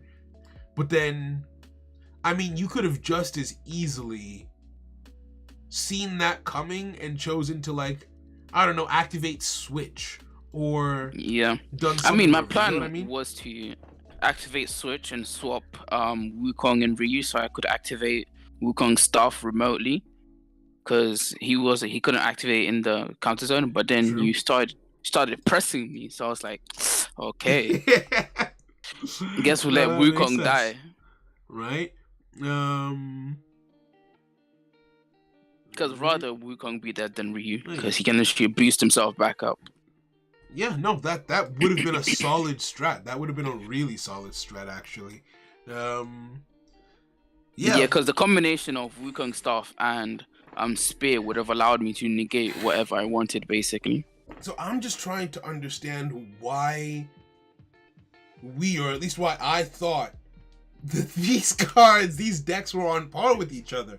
Like, I don't think I played a poor game. The only massive, like, red flag I see in my gameplay is this, and you would have had an answer for it. I mean, I think you were the only one with this idea that they were on par. No, not when I say on par, I mean more so like, okay, I thought in my head that these two decks are ready to be put in the game, right? Where it's like not necessarily on par, but that at least Forest Guard can go. Like, they could win. Like, yeah. They could win like right 40% of the time or 5%. Yeah, that's kind of what I was aiming for. But from the looks of it, they win like 10% of the time, literally, maybe. Like, you have to have misplayed here for me to have had a chance. And that's not to discount you. You played an excellent game, but that's the point. That's what I wanted, is for you to play an excellent game. But no matter what, the Wandering subset just seems like it just soars above regardless, right? Like, when the Forest Guard, yeah, like, I feel like it has a few things, because like everything. So you built Wandering to have like an answer to every situation. You have like a steal, you have a I match your attack, I go over your attack, I do this and that. So it has like a lot of options. And in a deck limited, because Forest Guard doesn't have the options it used to, so it's currently like it doesn't have all its options. 900 to your face, like that's crazy for like, you literally like compare them, like, oh, Forest Guard at peak was able to do that 900 rocking up like, and Wukong is just like, that's me. Literally. Is it the deck or the matchup? See, here's the thing, right? And this is what I'm thinking about, because it's interesting that you bring up the point about options, because that's what I've been trying to consider, is the options that everything in the current build has. And this isn't me thinking, and obviously after one game I'm not going to touch anything. It's just one game. Although yesterday was also a game where Forest Guard got destroyed by the Wandering subset. What I think it might be is where we left things off. The power level that Forest Guard is at, I'm actually really, really happy with, right? Even though they're losing, I like this level of power where they can think smart. I like the fact that I was able to try and come up with strategies and do stuff and things. I feel like the issue is on the side of the Wandering subset. Even when I was playing them yesterday, it's like, okay, it's not am I going to win, it's how I'm going to do it.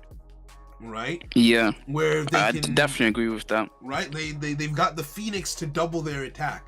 They've got Hui to boost to any value. And my thought process was add some negatives to those good effects to make it less of a favorable option. Like Hui sends a card that it boosts to the graveyard. Awesome. Phoenix recalls a card that it boosts after it battles. Awesome. Ifrit missing in Yeah, action. If see, I didn't nerf Ifrit because that was actually you made a great Ifrit play. I've never used Ifrit because I don't like him. I never play defensively, but yeah, that's also something that they have. They can just steal a card, and that one steal I think changed the momentum of the game because it took my big monster and was like, it sits here for a turn, and I was forced to crash into it, which was brilliant. Luckily for you, Entity resets his own stats because Exactly. another card would have been down and out horrendous by that move. Exactly, right? So Ifrit is a lot stronger than I gave it credit for. That's not me saying Ifrit needs to be nerfed. I think that just as a whole. So I had already written down something. I mean, stealing, I think, needs to be nerfed. I feel like, Yeah. what even other cards is there like that steal? Like, To be honest, currently none. There used to be others like Marionette, but that's not in the current build anymore. So Ifrit steals for a turn, but that's still massive. And when things like fusion, combination summons come out, if I steal a card with Ifrit and then combine it into something else, that's tough. That's tough. I'll say like, at least like it should be isolated so you're not forced to attack into it. See, here's the thing.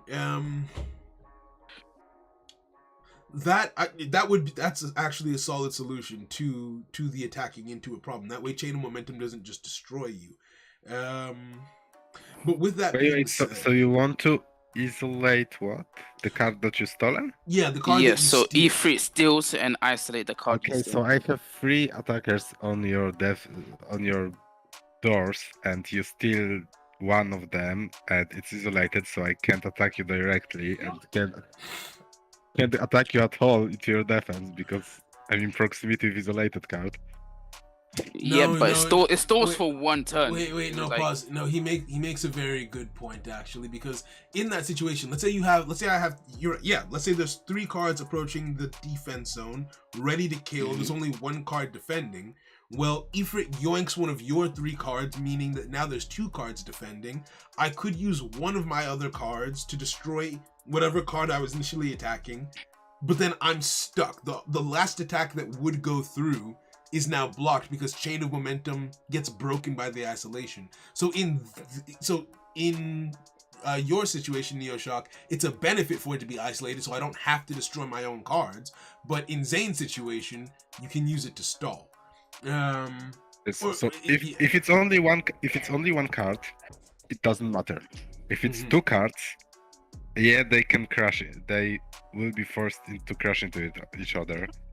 I'll say in Zane's Okay. situation, it being isolated doesn't like make it, because in the normal situation you have 3 cards, one of them attacks into it, Ifrit tributes, swaps one of them, so and you're meant to attack, so you attack into my card, you destroy it, and the chain of momentum carries you into your card, and your card is destroyed, and then your final card attacks your card, so you ended up destroying your card, destroying 2 of your cards, and all of the attacks are still blocked either way.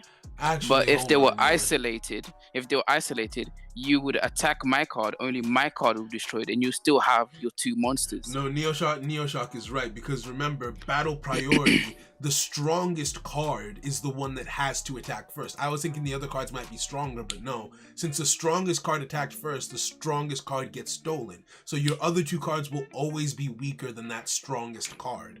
Unless you have some buffs that you can use, but that means you have to use more effects to counter just Ifrit. Whereas if that card gets isolated, sure, they're safe for 1 turn, but then after the turn, their card is destroyed. You and get your have strongest 3 card back. You have at all the whole 3 stand. monsters Wait, back. doesn't. Are there requirements for stealing, like rank 2 or lower? I think it's a free steal, but requirements can be added. I think Yeah, currently. it's just a free steal. You just attack me, Yeah. I take you. That's it. No I cost, think Yeah. first of no all, requirements. like stealing rank 5 is a bit overdue.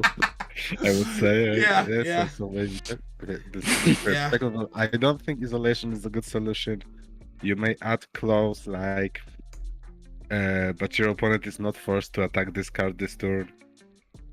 Oh, I that's- swear there's like another. It's not isolation. It's something like unseen or ghost or something. I swear that's like a status. Or something. Or you can make, or you can Void. change its attack and the Void, defense. yeah. Like make its attack and defense okay. like flat 0 or flat 50 after stealing. Deals I mean, yeah. Why can't we just use void?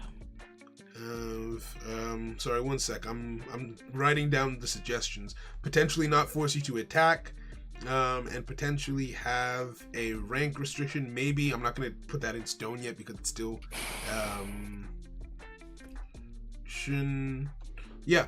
No, I think void is better than isolation, isn't it? Because Yeah, void is a lot better in this scenario than isolation. exactly, because the thing about void is you could still progress. Let's say I have 3 cards in my assault zone. I probably wouldn't because you can only summon 2. So yeah, let's say I have 2 cards in my assault zone. You steal one of them. I attack and destroy you with the second one. That second card is allowed to proceed to your defense zone. It can't attack this turn, but you get what I mean. Like, it's not an obstacle. It's just, hey, it's out of the game for a little bit. I think void is a really good solution, right? That's a really good solution. God, that was yeah. So that's not even the issue that I wanted to talk about. That's not even the card that I wanted to talk about there, right? Right? Is it? Oh wait, hold on. So we learning some buffs to consider. Yeah, exactly. We're learning like when to apply buffs and everything. I wanted to talk about Ryu, right? Because as much as I have tried to restrict this card's power, in a game where you move around the field, spatial manipulation is so strong. Just being able to say, hey, here's 2 cards, now they're not where they were anymore. Just that what, like, it's not used that often, but Switch has the potential to disrupt almost every strategy. Where it's just like, hey, this card is no longer where you planned for it to be. Tough titties. Like that's just what it says basically. I mean, yeah. Now that it's not even. Wait, how the That's fight is remo- gonna look like in the novel? remove Ryu until 1 year after release. I can't. It's literally on the card art. It's literally the cover of the game. I kid you not. Ryu is literally the main card for the app logo and one of the main cards on the card art, right? Like, it's so integral to the game, but it's so difficult to bring down. Now, the thing about Ryu is, as part of the story, it gets evolutions, right? It's going to get other forms. I'm thinking of changing how Switch works to say that Ryu can only swap himself in something else. Even that sounds powerful, because right now Ryu says you can target a wandering card and any other card on the field and swap them, which is insane, right? It's just insane, the options that gives you. But if Ryu has to sacrifice himself and maybe put himself in that dangerous position, maybe it's not as bad, right? It's probably still bad, but maybe it's not as bad, right? And we can I think what it is I like where the Forest Guard subset is. If anything, I would like them to be the benchmark for how everything else feels, right? How about Switch costs Nexus Gauge? I guess that works. I thought about after switching, one of the cards that switched goes to the graveyard. So you can move Ryu somewhere where you have other cards, or you can move other cards to where Ryu currently is. But you lose the other part. Oh! Yeah, so like Oh, switch hold and on. then choose one of the 2 that switched and send it to the grave. Hold That's on. a hefty cost, but as you said, switching is powerful. And if you're at low attack and low defense, it's not that hefty actually. Now, see, here's the thing though. That feels I'm picking that up. I don't want that ability to replace Switch, specifically because then Switch can only be used with your cards and not your opponent's. And as much as I can, I want to keep the ability to move your opponent's cards a little bit, right? If that proves to not be possible, then I'm going to go with your one. If moving your opponent's cards is a bit tough, can't lie. it is, right? Even if I have to make Switch once per contest, I just want, for story reasons, I want that ability because it's something that happens in the story, right? Yeah. Now, for its first evolution, I've been trying to figure out the evolutional abilities. One of them is fire, switch but on fire, where maybe Ryu can go somewhere else, but it destroys whatever it land where you do what you said. It does what you said, right? And then maybe it gets a different buff. That's gonna be cool. I really like that. I'm gonna write that down. Thank you for that. That's a fire idea. Literally. Switch variant where you switch with a card, but the card you switch with gets destroyed, along with some other features for Ryu's evolution. All right.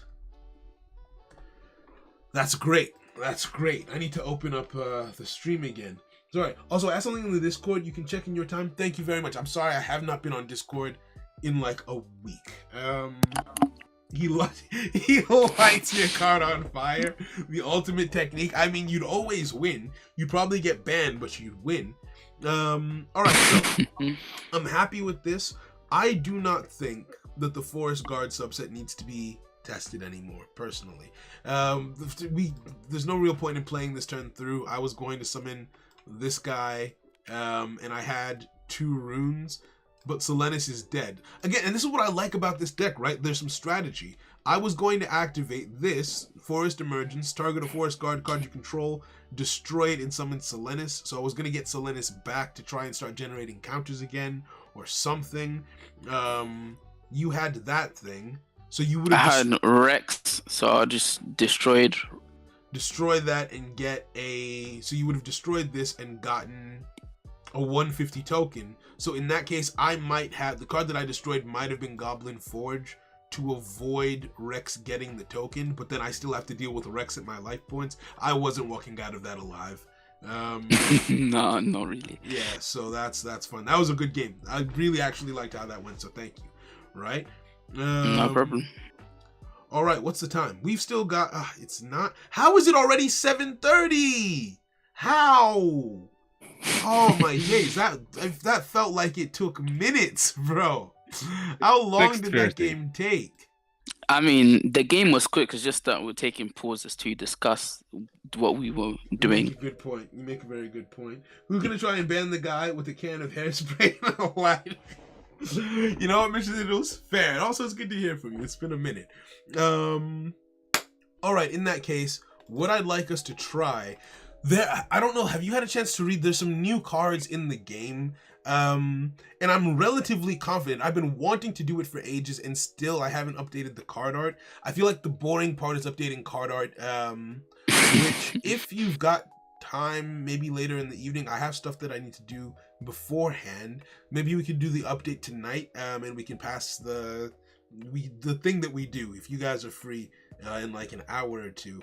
But the Gladiator subset is one that I've been really excited about. The Gladiators, the Minotaurs, and the Harpies. The Harpies are ass, okay? The Harpies are not going to win you games. They're support cards in their entirety, like through and through.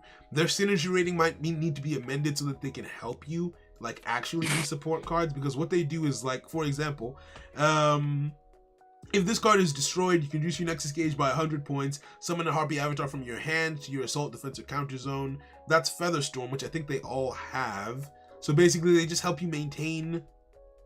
Yeah, basically, they just help you maintain some board presence, and then their primary effects all have to do with either increasing your Nexus gauge directly or decreasing your opponent's Nexus gauge directly. They're not going to be good because their stats are all really low. Like, this card says... if this card deals damage to your opponent's Nexus gauge by attacking directly, increase your Nexus gauge by the amount of damage dealt. It's only got 50 attack, right? And because, there are minor subsets, so they don't have any runes of their own. But so what you would do is you would have a stronger card on the field to actually break through your opponent's defenses, and then chip away while also gaining a little bit for yourself, because that 50 could come in handy. But if you manage to make a big play with something like, I don't know, an Assault Thief or something, that's a generic rune that boosts attack, well, maybe you could put yourself in a position where you get a 400 attack monster on the field, and then, I don't know, wait, Assault Thief, Assault Thief is the wrong card. Assault Thief doesn't boost your attack, it reduces your opponent's attack. Okay. Yeah, I don't think that's a generic boost. Right? Yeah, so and that, I think that is probably I'm pretty sure that's why. Yeah, exactly. you said like there isn't a general boost now. Maybe in the future, you said so it might become a problem. Yeah, so Past Me was right, because I've already made a reason that it would be a problem, right? So these guys sort of act to support a different deck by allowing you to have just this little fairy in the back that helps you gain some life points. I don't think that they need to be tested. And that's not me being like, oh, I made a perfect deck. I think that they are so weak as to not matter. The only weakness, the only real thing, I agree with you. Yeah, right? They just don't matter yet. Support will come in the future that will make them matter, but for now they're just waifus, right? They've got a synergy rating of 5. If anything, the synergy rating that should be 3. It should be 3 or 2, bro. That's what I was about to say. Right? I think their synergy rating, if anything, will probably come down to like 3.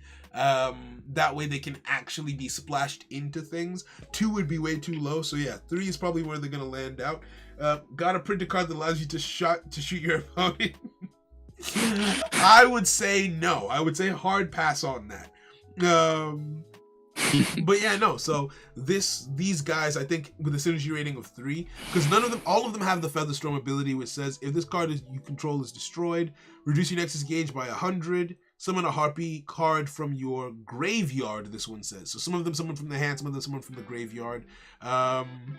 But they all cost... that's a cute gimmick. Yeah, it is, right? And they all take 100 points off your Nexus gauge, with the idea being that they're usually using their first ability to gain you points in your Nexus gauge. If this card is destroyed by an opponent's card effect, you can activate this effect, reduce your opponent's Nexus gauge by 100. Very conditional. You probably wouldn't ever play this. If this card deals damage to your opponent's Nexus gauge by attacking directly, double the damage dealt to your opponent. That could be cool in the future, right? This one doesn't do anything with life points. It's just like, hey, I'm gonna hit you really, really hard, but because its attack is only 50, it's only dealing 100. So if you found a way to get that higher, could be crazy. So maybe even like the Harpy Storm thing, it should be like 50 instead of 100. Yeah, that might be that. So if anything, these guys are gonna get buffed. They don't need to be tested to see if they need to be nerfed. I already know that they're bad. This one says if this card destroys your opponent's avatar by battle, reduce your opponent's Nexus gauge by 50. But again, it's only got 50 attack, so that's unlikely. But if you could, my main thing with this is I know that it's bad, but I want to see someone come up with a good strat with it once more cards for the game come out. Like, I love situations where a card seems bad until support that actually matters to that card comes out. And then yeah, if this one destroys a card, you gain 50 in your Nexus gauge. So what I'm gonna do is amend Featherstorm to cost, but if Featherstorm costs 50, that could get really you know what, it's fine. Yeah, they suck. So I'm gonna say Featherstorm costs 50. Harpy's over there looking at Ryu and be like, damn, you're really God's favorite. Oh my days. Featherstorm costs 50, not 100. I guess it's really do be loving you. Damn, it's like that for real. Harpy subset synergy drops. I'm telling you. You know what's crazy? Harpy subset synergy drops to 3. You know what's crazy? As the game progresses and evolves, as strong as some cards seem now, like Ryu is, we need to fix him. But as strong as he is right now, at least what I imagine is that way further into the game's lifespan, cards like the Harpies will be more relevant than cards like Ryu. right? Because they have the power to directly control the Nexus Gauge, which is such a rare ability. It's just so useless in its current form. But once they get that missing piece to elevate them, I feel like they'll be, at least some of them will become staples. The one that can, there's one that if it destroys a card, your opponent loses 50, and another that if it destroys a card, you gain 50 in your Nexus Gauge. If you can find a consistent way to make that like viable, that is strong, right? So Yeah, I'm just waiting. it's kind of like stuff like what's it called? Blue Eyes versus like Effect Veiler or something. Like Yeah. Blue Eyes like was goated at the beginning. He has big attack, and Effect Veiler was like trash because there's nothing really useful to negate. But then later on, something useful to negate, and There we big go. attack wasn't good enough. Exactly. So I think they will come into their own as staples. That's why I've created them. But for now, they're trash. they're garbage, right? One question. So when we Yeah. update the cards later on, are you gonna be like adding all the conditional stuff to the actual cards? I think it's on them, isn't it? I don't think it's in the TTS. It doesn't No, like it's say. not. Damn it. No. So that means on these cards, no, it won't be. I'm sorry. I had hoped, I had meant to, but no. What we ended up doing was, because from the developer standpoint, they were like, basically when it gets put into the card files in the game, how it's going to work is you tap on a card, that card expands, you tap on the ability, and it gives you everything you need to know about the ability. If it's conditional, we'll use a symbol. If it's that. So I was going to change everything in TTS, but then I was like, well, if everything's gonna just be ported over, there's no point. So we're gonna have to struggle for a little bit. Apologies. Right? Oh, so in the update, we're just updating like the borders and the card art. It's literally just the card art, yes. And some of the Okay, stats, cool. because there were some changes that were made. Yeah, and that's what I meant when I said border, like the stats. Yeah. Okay, so I don't think that there's time, in all honesty, to do another game. I just kind of wanted to, I mean, to be honest, just talking about the Harpy subset made a positive change for that deck. Maybe I can talk you guys through the Gladiator subset and you can tell me what you think. Yeah. We might as well just talk for a little bit, I guess. Yeah, right? So, if I'm completely honest, I don't remember exactly how this works, but I know it was really, really cool. I know. The CEO's not Yeah. sure how it's working. I don't know, but it's pretty cool, I think. All right, so Yeah, I made it when I was drunk one night. You just have to let it get back to me. Bro, I don't even, you know the funniest thing, I don't even drink, but I feel like I do sometimes. Okay, so first things first, let's start with the rank 1. So as you can see, there's 6 cards total. There's a woman to go with each man, a man to go with each woman. Energy rating. Synergy rating 6. So it's intended to be everything? played all together. Yep, everything's at 6. Synergy ratings, I think, can be amended. When I made each of the new decks, I just slapped them all at a synergy rating of however many cards were in there. I didn't actually go through and be like, okay, this is where you should be, because I knew it would be changed later, potentially. Get what I mean? But this deck, to be honest, actually only really works when they're all together, and you'll see why in a sec. A brief summary so you know like what we're looking out for. The point of this deck is to try and convert other cards on the field to the Gladiator subset and get effects off of doing that, right? So Titus, the rank 1, or Titus rather, has the effect Gladiator's Arena. When a Gladiator avatar battles, you can activate this effect. During that battle, the opposing avatar is treated as a Gladiator card in addition to its pre-existing subset. So it just has the ability when a card battles to add the Gladiator subset to the card that's battling. And then this other rank 1 does a similar thing. Colosseum, target a card on the field. For the rest of this turn, that target is treated as a Gladiator card in addition to its pre-existing subset. So this one only lets you do it through battle. This one is targeted, so this one is obviously better. So I guess if you were thinning the deck, let's say the synergy rating was 5, you would scrap him and probably keep her. He's like the backup. Next up, we have Miss over here. Aquila of the Triax. What does that even say? I was trying to use like actual things from Gladiators in the Colosseum and like Roman. I don't even know if it's Roman, but words that would be associated with that. So, On the turn this card is summoned, you must activate this effect at the end of the declaration phase. For the rest of this turn, cards in your defense zone are treated as gladiator cards. So basically, you summon her. If your opponent tries to attack at your defense zone, boom, your opponents are turned into gladiator cards automatically, but then that's not actually doing anything for you yet, right? Remember, kids don't drink in card design? Exactly. Yo, Dino, we're vibing out here. Hope you're having a fantastic day. Now, Dioserm is, you can activate this effect at the start of battle phase 1. Target a rank 1 or rank 2 gladiator card on the field. If that target battles and is not destroyed, destroy it after its chain of momentum is complete. Right? So the idea with this would literally just be you've converted your opponent into a gladiator card.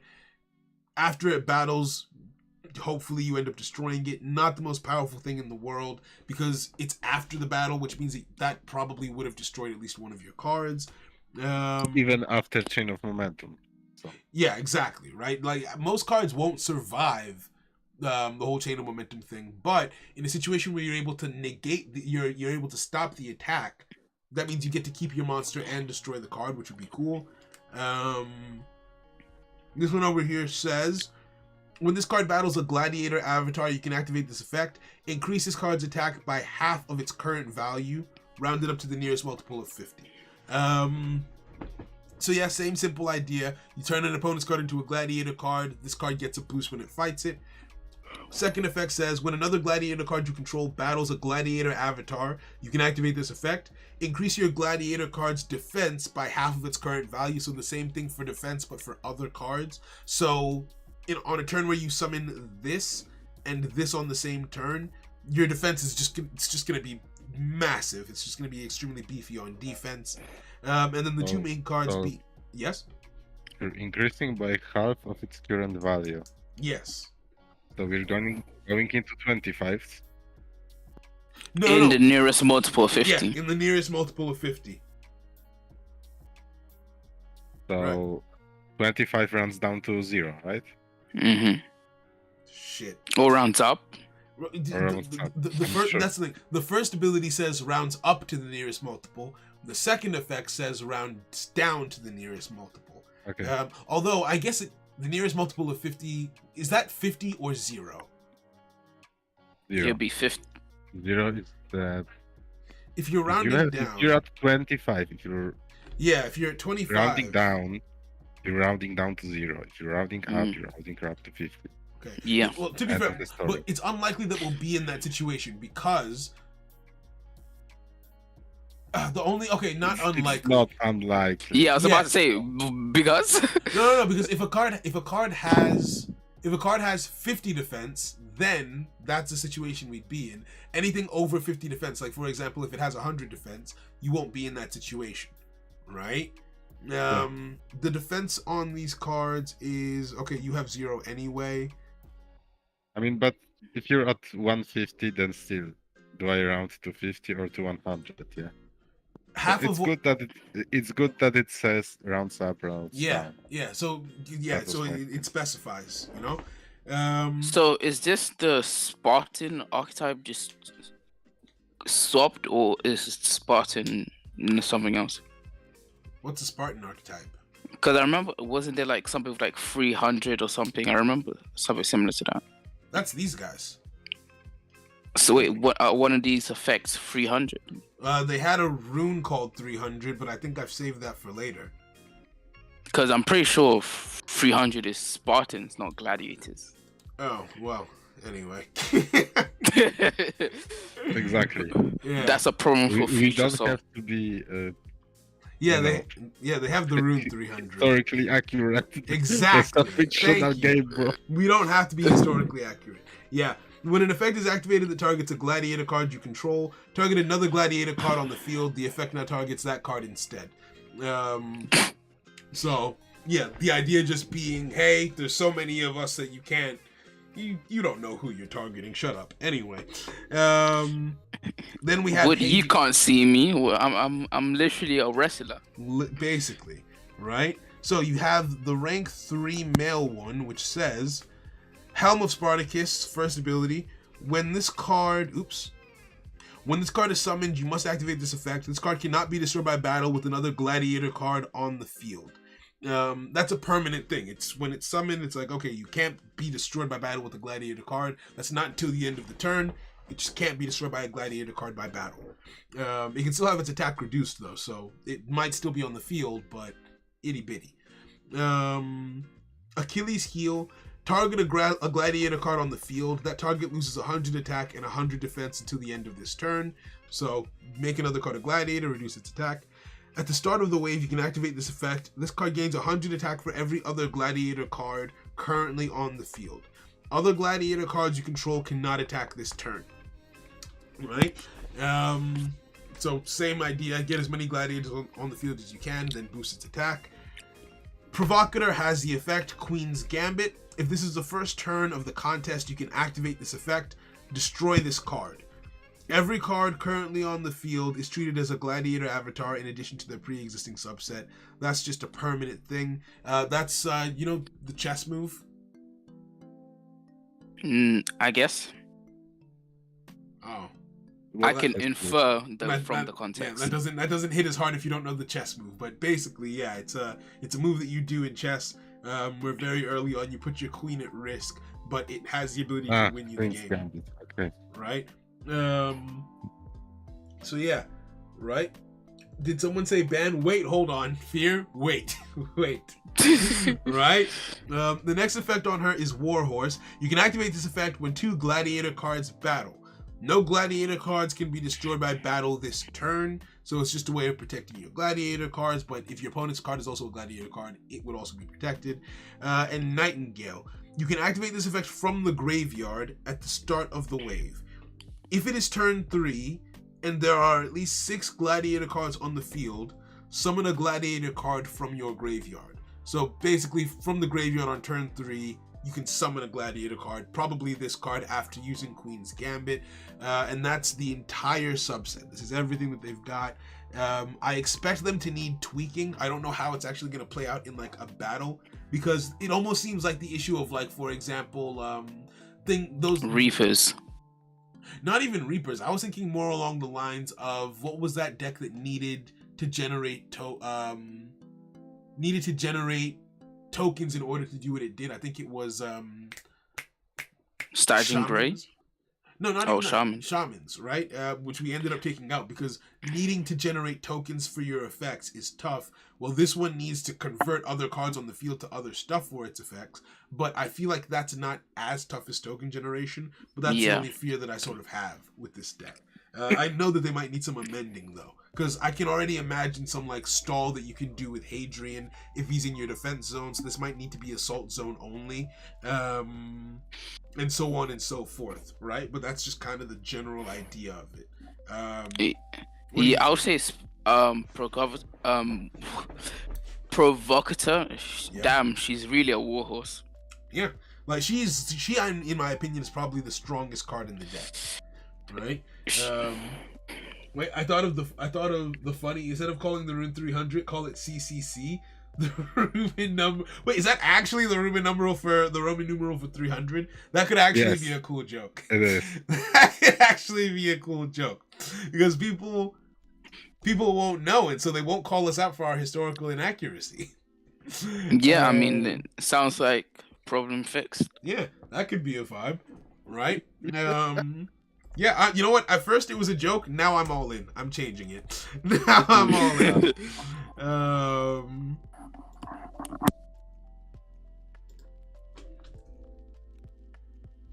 Change the rune 300 to CCC, the Roman numeral for 300. All right, cool. Let's go. Problems and solutions. You love to see it. Yo, Lax, how you doing? Who needs history when you know Roman numerals? Exactly. Right? I don't know about you guys, but CCC is a popular shoe shop in my country. So. Your country doesn't exist. Shush. No. No. Your country is imaginary. It's fine. It's fine. Everything is fine. Everything is fine. Everything is fine. But yeah, what do you guys think of this subset? I wanted something that wasn't too high up in power for an early subset, I do think it does need balancing, of course, but I feel like it sort of hits the mark where it's not like destroying My cards way on to the field for the exploit it. price of free. Well, yeah, that's what I need to see if it's exploitable, basically. Yeah, I feel like this is like too. It's one of those ones where Mhm. you have to see it in In action, game to get gauge an accurate, but that makes because sense. the effects are good enough. It's not like harpies where they're like, please sir, can I have some good effects? Like the Yeah, effects are good, Yeah, so we just have to see how good yeah, they are when they're versing 900, not even 900, 1000 to the face. yeah, exactly. I think that is that's all. But to be fair, they shouldn't be facing 1,000 to the face in the earlier stages of the game. To be fair, I mean, that's Right. Ryu, Torsion, and Wukong. Oh, that does add up to 1,000, doesn't it? Yeah, that does add up to Does 1000. add up to 1,000. All right, fair enough. But 1,000 on a single turn, but that can just sway the entire course of the game. That does. It needs to be looked at. Because again, and that's the annoying thing, right? Because of how interconnected everything is, even if Ryu's switch abilities get changed around, Wukong plus Torsion plus Ryu, yeah, in one turn, with Monkey King, that is 1,000.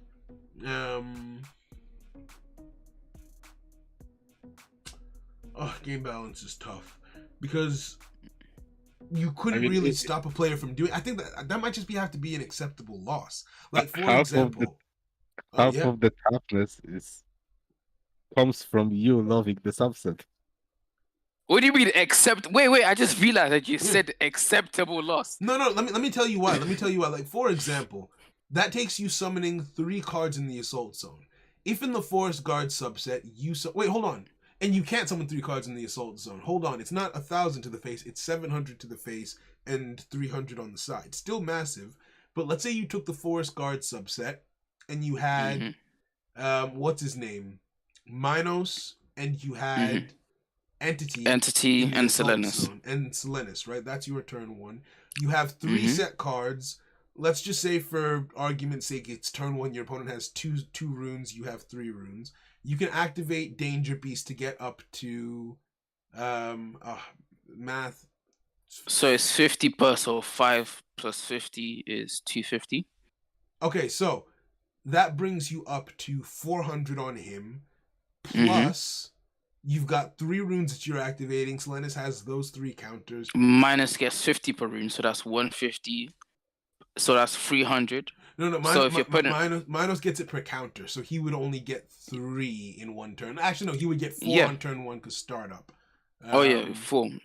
So Minos would be 150 350. Plus, okay, so 350 plus 400. That's 750. So if you invest all your resources into attack, yeah, that's 750 to your face turn 1 with Selenis in your defense zone to block an attack with the strat that I used today, right? I don't know that as a stat line is too crazy, but for a minor subset, for a major subset specifically, for a minor subset, that's impossible. But I think that's supposed to be the case. Right? That's what I mean when I say acceptable losses. I think it's okay for the minor subsets to not be able to keep up with that level of power. I feel like that's why they're minor subsets. As long as a major subset, and I don't, inoptimally, because I don't think that's an optimal way to play either deck. Wanderings can afford to play that way because they're broken. But if Forest Guard, yeah, so I have to say, like, what do you mean? Yeah, no, exactly. That No, for Wandering, that's completely optimal. But once we change their effects, once the effects are in line, if you play that recklessly, that might hurt you later in the game. Right now, you can play that way and not feel any repercussions, and I think that's the problem, not the number itself. Do you get what I mean? I feel like 700 turn 1, that's okay. Right, as long as we're both able to output that level of power, or I'm able to combat it, but then Does Ryu have mandatory affected summon? No. No. Okay, so can't you 2 assault, 1 whatever, Ryu in assault, Ryu attacks during battle phase 1. Yes. Then during movement phase 2, you use switch with another card. Yes. And then attack with 2 more. You can, but on the turn that you use switch, you can't attack directly. With the card that you switch with? At all.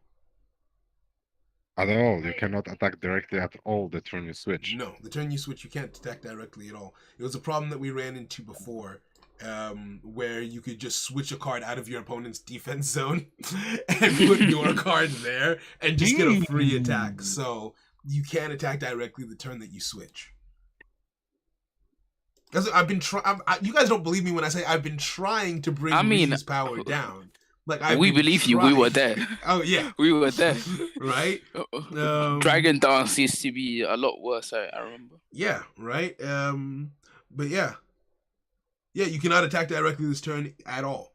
It also can't be used to put a card in the Nexus or remove a card from the Nexus, because that was also just you drop your opponent's card in the Nexus and it gets destroyed at the end of the turn. Like lots of different stuff and attempts. Yeah, just trying to bring it in line. But again, even with all of that, I feel like it still needs more, which is insane to me. It's wild to me that this card has so much text on it now. And it's not because we're trying to give it more abilities, it's because we're trying to give it less. Like all these specific things and ways in which the ability has to work to not be broken. Which at some point maybe I don't want to give up Switch as an ability. It's too integral, but we'll see. We'll see. At some point, it might just need to be given up, because I feel like Switch, for me anyway, is the crux of the problem. Because with everything else that they have going on, looking at the Wandering subset, yeah, Ifrit is stronger than I gave it credit for, but the benefit that we have is you have options for everything, but you can usually only put out one option per turn. Right? Where it's like you have your Ifrit, or you have your Phoenix, or you have your Reyes, or whatever it is you feel like you need, and usually it has a negative effect attached. But Switch is just always an option, just permanently. Like Monkey King only works on the turn that I'm summoned. Bound only works a single time. Leap doesn't let me attack directly. Like everything has been sort of brought down, but it's just still inching too far ahead. I'll say like maybe it's just the stat lines, because if you have good effects, maybe, because like the downside of the Forest Guard boosting its attack to like 750 is that it's burning through all of its resources. Like if you get rid of 3 runes turn 1, then turn 2 you're not gonna have like as many runes and stuff. Hey, you're smart. We can just reduce Wukong's attack and Tuertian's. Wait, hold on. I was thinking so much about Ryu. My ears. Ayo, Leaf, it's been a minute, bro. How you doing? Thank you. So you live? I'm alive too. It's been a minute for both of us. How you doing, bro? What's good with you? Hi, Leaf. Right? It's been a minute and a half. I hope you're good. I hope Min's good too. Hope you guys are living life, loving life. Right? I don't know why this is why it's so good to work with other people. I've been pigeonholing my thought process. I haven't wanted to touch Ryu's 300, right? I've wanted to leave Ryu with 300. So every time the idea of stats came up, I've just been like, no, because Ryu needs to be at 300. But the other two, there's no story significance to them being at them being at 200. They can easily be brought down. I know it sounds so obvious. Me saying it like it's this big revelation probably seems ludicrous, but I genuinely it never even crossed my mind to put these guys at 150. Not a single time. I have one question. Yes. Does Monkey King have to give 100 attack? Can it be just 50 attack? You guys are dropping nuclear bombs. Even boosting one card by 100 can be a lot. This should boosting 3 cards by 100.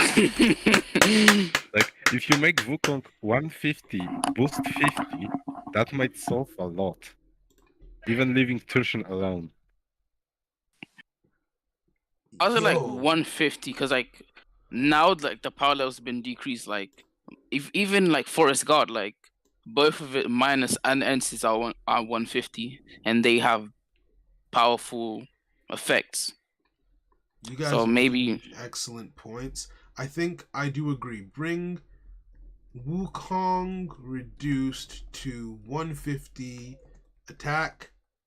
Monkey King, but leaving Tuition because like you were saying, Yeah, let's just nerf Wukong and lowered his boost. to 50 attack, but that means Mygra.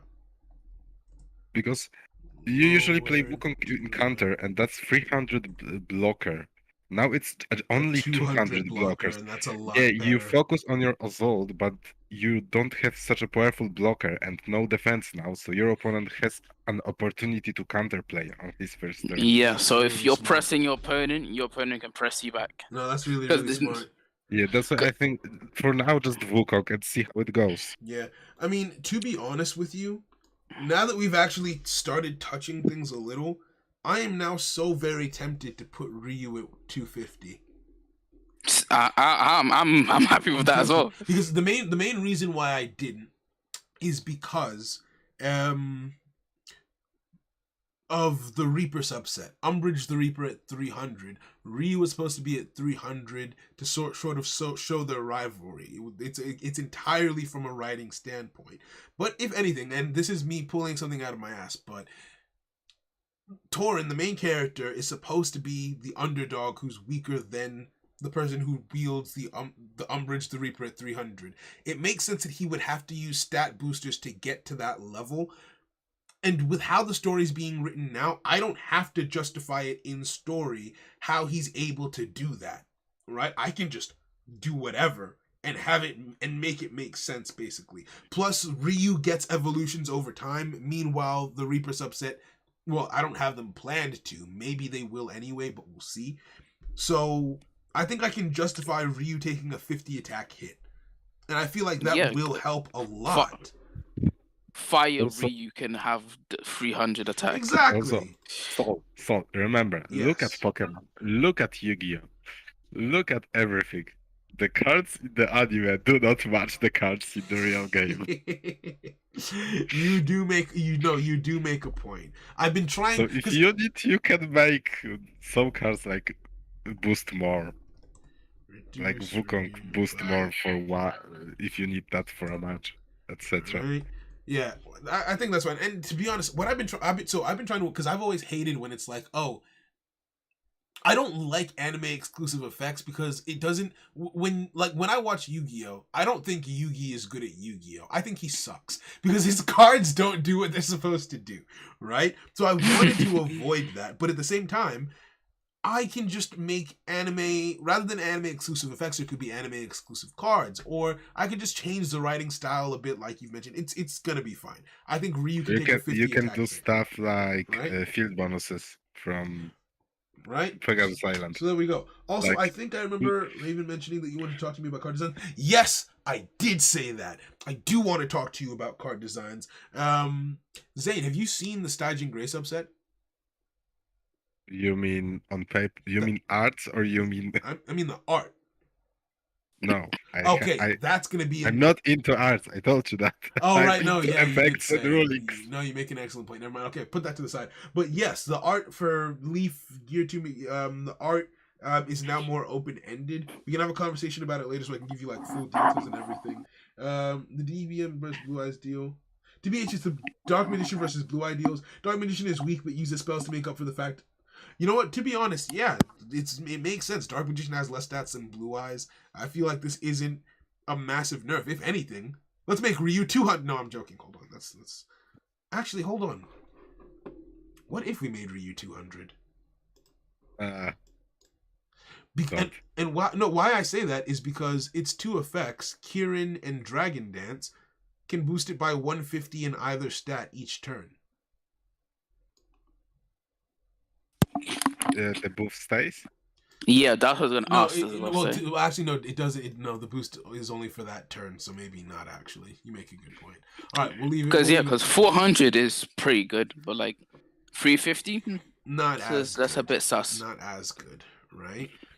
Still better than I think Forest Guard is putting out. but not that good, right? Okay, to be honest, that one change does do a lot. That makes me very. I don't think we should. Let's not do the card update tonight because I need to actually update the cards with these new changes. So we can test that. I'm eager to test that.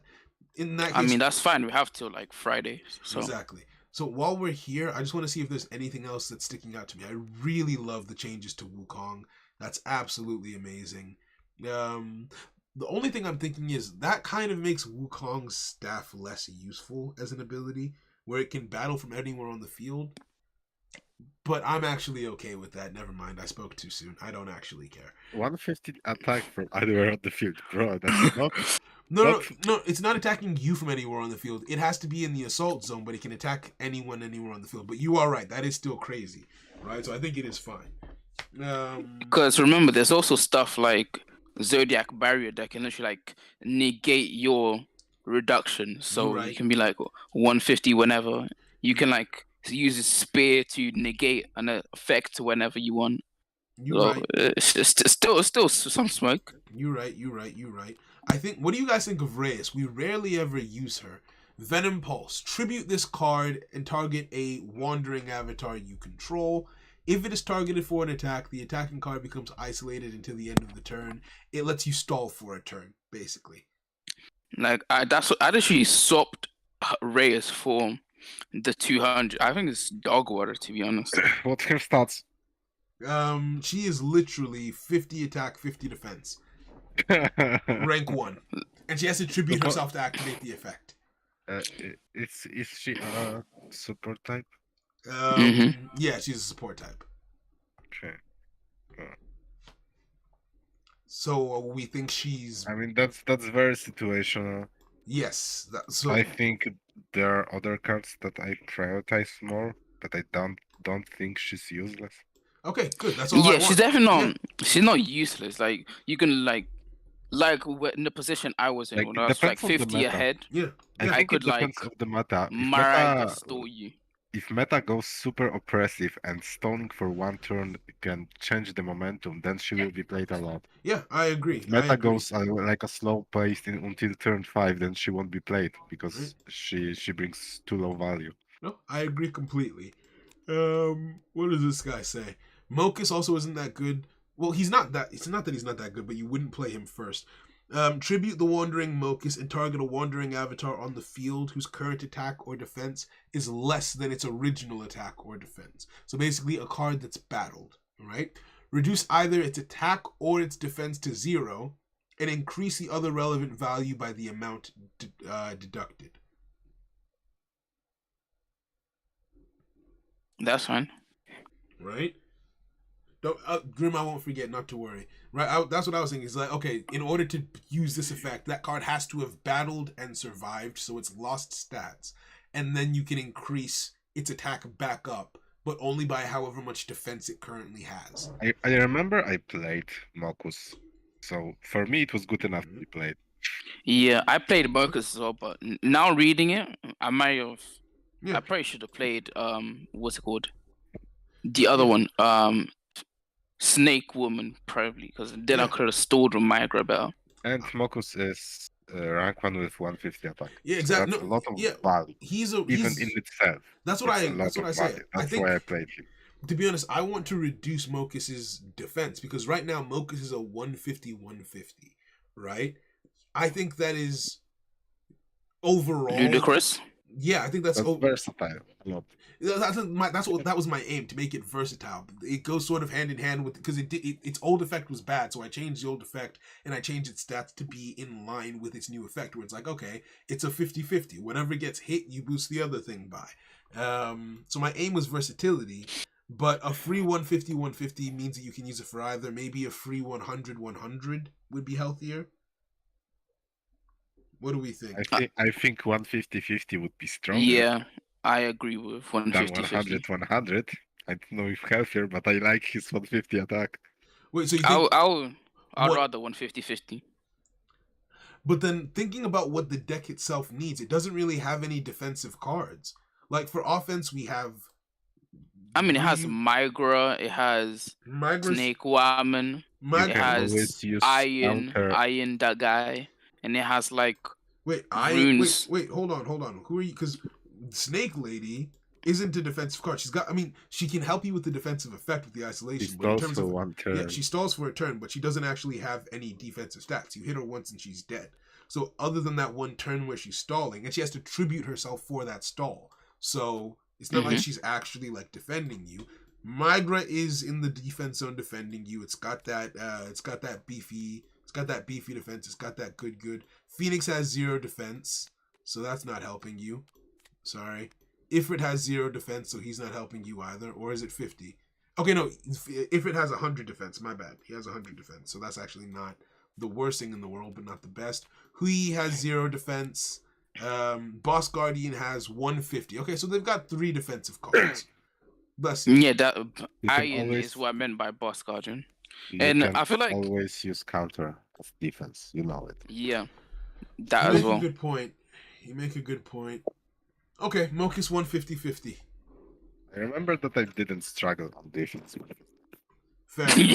When you're pressing your opponent, I don't think you need to worry too much about defense. I mean, two defense cards was enough. But Okay. rank 2 and rank 1. No, I think that's The bo- valid. the Boss I Guardian think that and is the- valid. And the deer.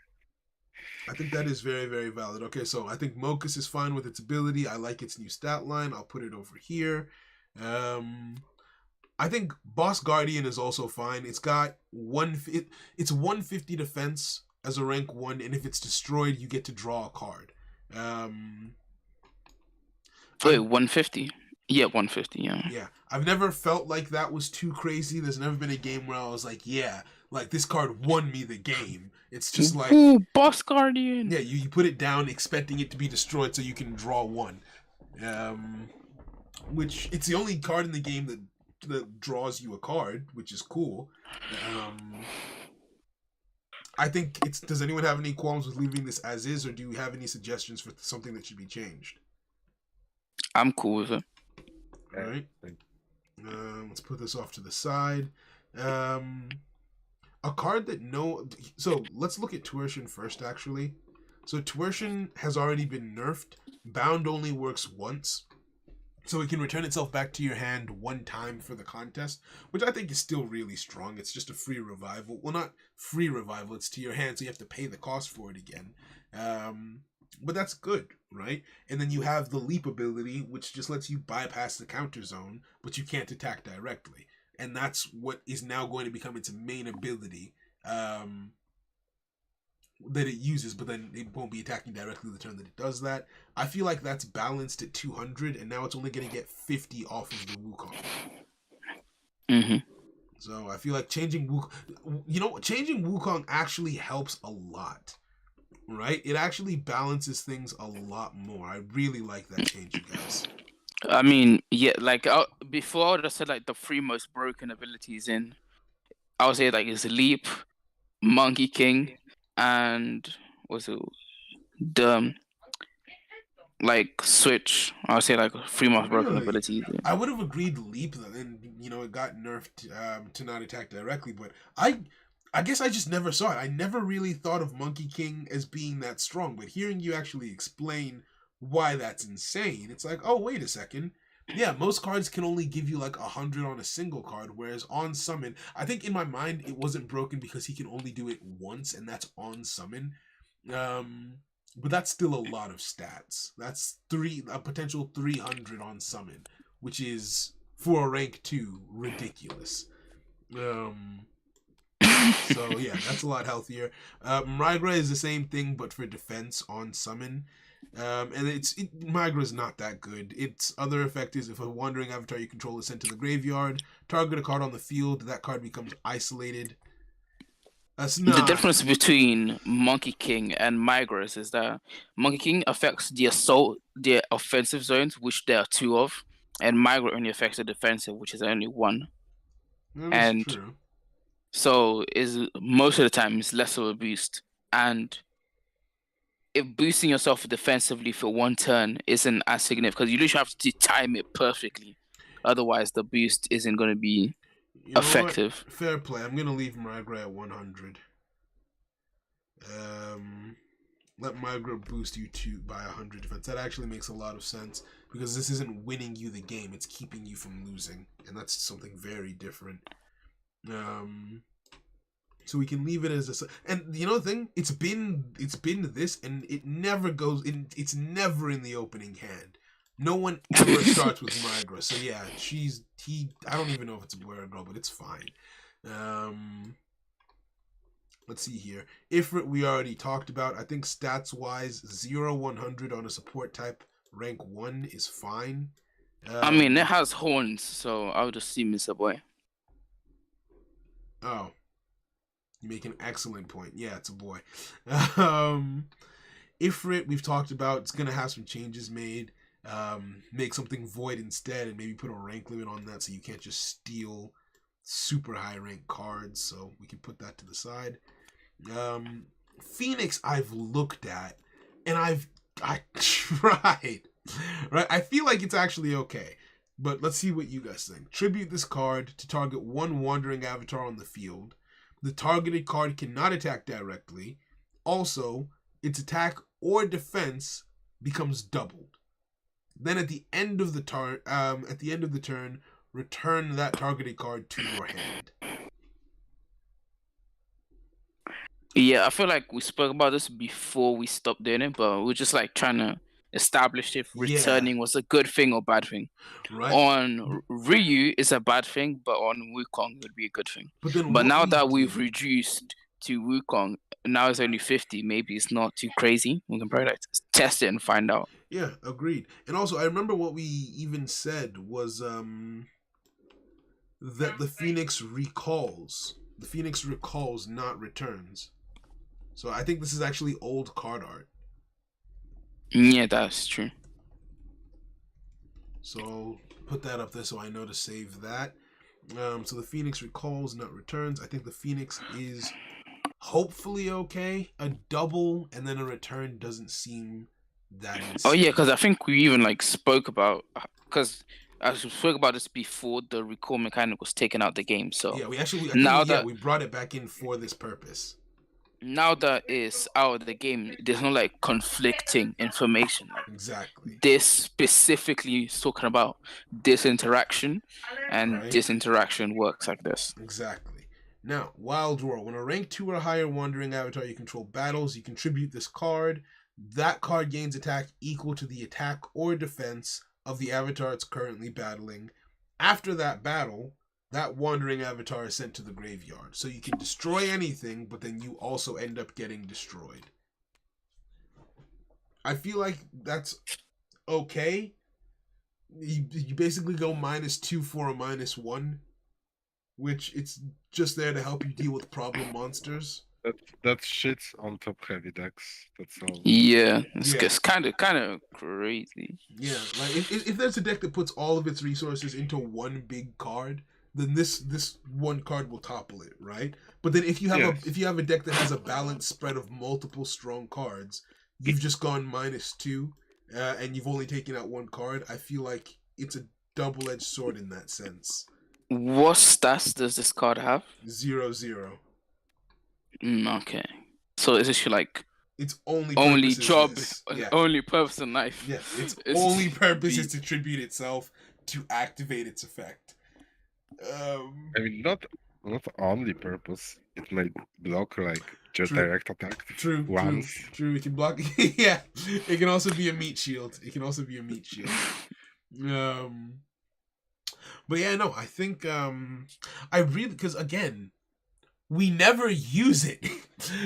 I'll say like Phoenix gets used more.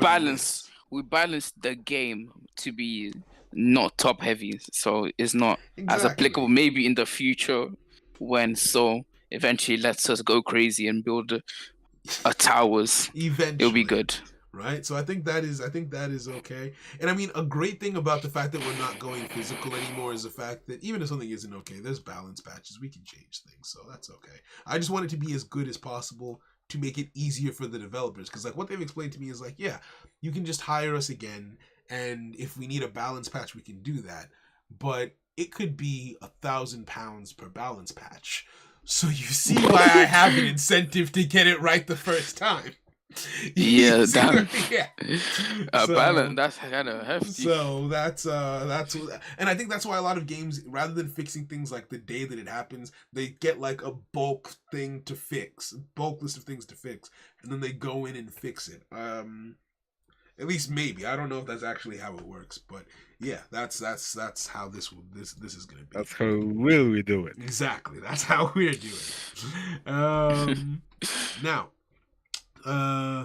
last up is Ryu. We've already agreed on 250, 250. 250, 250 puts it at 500. The average range for a rank 3 card is 450 to 600. So it's literally like right in that sweet spot of where it should be as a rank 3. I don't think I have any complaints. If you ever make an archetype that's multiple copies of one card and a bunch of spells to support it based on numbers, could be hype. But there's every deck. Multiple and Cards are one-ofs in this game. You only have one copy of each card in your deck, right? Yo, Ripshock, how you doing? It's I been mean, a minute, technically, you can Yeah. make an avatar that stays when this card is summoned. You must activate this effect, Mhm. reduce your NG by that amount, return the other card to the field, and that way you only play with one card. Oh, wait a second. Hold on. You can have a rank 3 big boy and then 3 different rank 1s that have an effect. Return that rank 3 from the graveyard to the field. The end. That could. Oh, but that would be so annoying to play against. That would be so annoying. You'd have to kill it like. Well, I mean, I guess a rank 3 costs 200. So, and all of the rank 1s would be free. So. That's 2, why 4, I said 6, 8. I mentioned NG cost on rank. No, yeah, 100%, right? But then, assuming the rank 1s were free, and then they say, okay, pay a Nexus Gauge cost to bring it back, you could bring it back a total of 4 times in a single contest, which could be awesome. But you're playing a lot. But you're paying a lot. That could be that could be.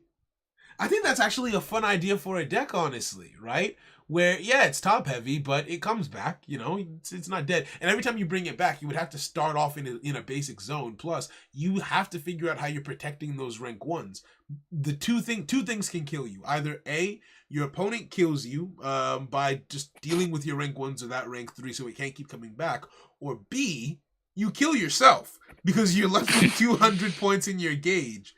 And actually, technically, you can only bring it back 3 times because you have to summon it the first time, then 200, 200, 200. So you have 3 opportunities. That's actually a fun deck idea. You know what? We might revisit that. That's actually pretty fun. It could be, I don't know, it could be fungus themed. Yeah, green. Yeah. The disease. Give it a name. Literally, it just keeps on sprouting up. That could be fun. Isn't that basically like Gears? Sort of, not really. In a different way, because their thing isn't like the Gears summon the tokens to summon the big boys, whereas these guys, rather than going that token step, it's just life points. Just like, hey, kill yourself for power. Just drain your own life force to add power to the board, which I think is a fun idea. Very risky, but I like risks. It's into my playstyle, right? So yeah, we've agreed I'm on somewhat of a gambling man myself. Exactly. Right? So we've agreed on a stat reduction for Ryu. I think Kieran was fine. I think Dragon Dance was fine. Switch, maybe Ryu can only switch itself. And if that doesn't work, then maybe we will just have to take Switch out and save it for one of his evolutions. I hope it does work. Maybe we'll give him the worst Switch where it's not even worse. I like it. You can do cool stuff. Maybe a version of Switch where he switches himself and destroys the thing that got switched, which means that he can't switch with the opponent cards. He can only switch with his own cards. But whatever, right? So we'll try that version of Switch before we go nuclear on it. Hopefully the changes that we discussed just now will balance the Wandering archetype. We'll see. Right? I'm the fun one, remember that? Fair. Now, yeah, I wanted to talk about the Minotaurs before rounding up. We're already 30 minutes past when I wanted to end. I'm trying to live a scheduled life because I need to eat dinner and then get ready for classes tomorrow. But I do want to run these by you, right? So Minotaur subset, they all have the ability Boss Rush. It's a conditional effect. You can activate this effect when this card attacks a card in the defense zone. If this card is destroyed by the battle, if that card is destroyed by the battle, this card can declare an additional attack this turn. Right? Ooh. So if you attack into your opponent's defense zone, destroy the card, you get to attack directly still with however much attack you have left over. So 0 defense meat shields don't work against this subset, right? Mhm. Now they all have that ability, I think. Yep, they've all got Boss Rush. The first one says, you can activate this effect at the start of the wave on the turn that this card was summoned. If your opponent summoned a card in their counter zone this turn, and this card is in your assault zone, increase this card's attack by the attack of the card in your opponent's counter zone until the end of this turn. It's called Matador. Ara. Why did I get Quick ara, long ara? time no see gift blood trail. Wait. It's been so long. Hey, yo, Leaf with the $10 down. I was like, wait, what? I forgot what the ara was.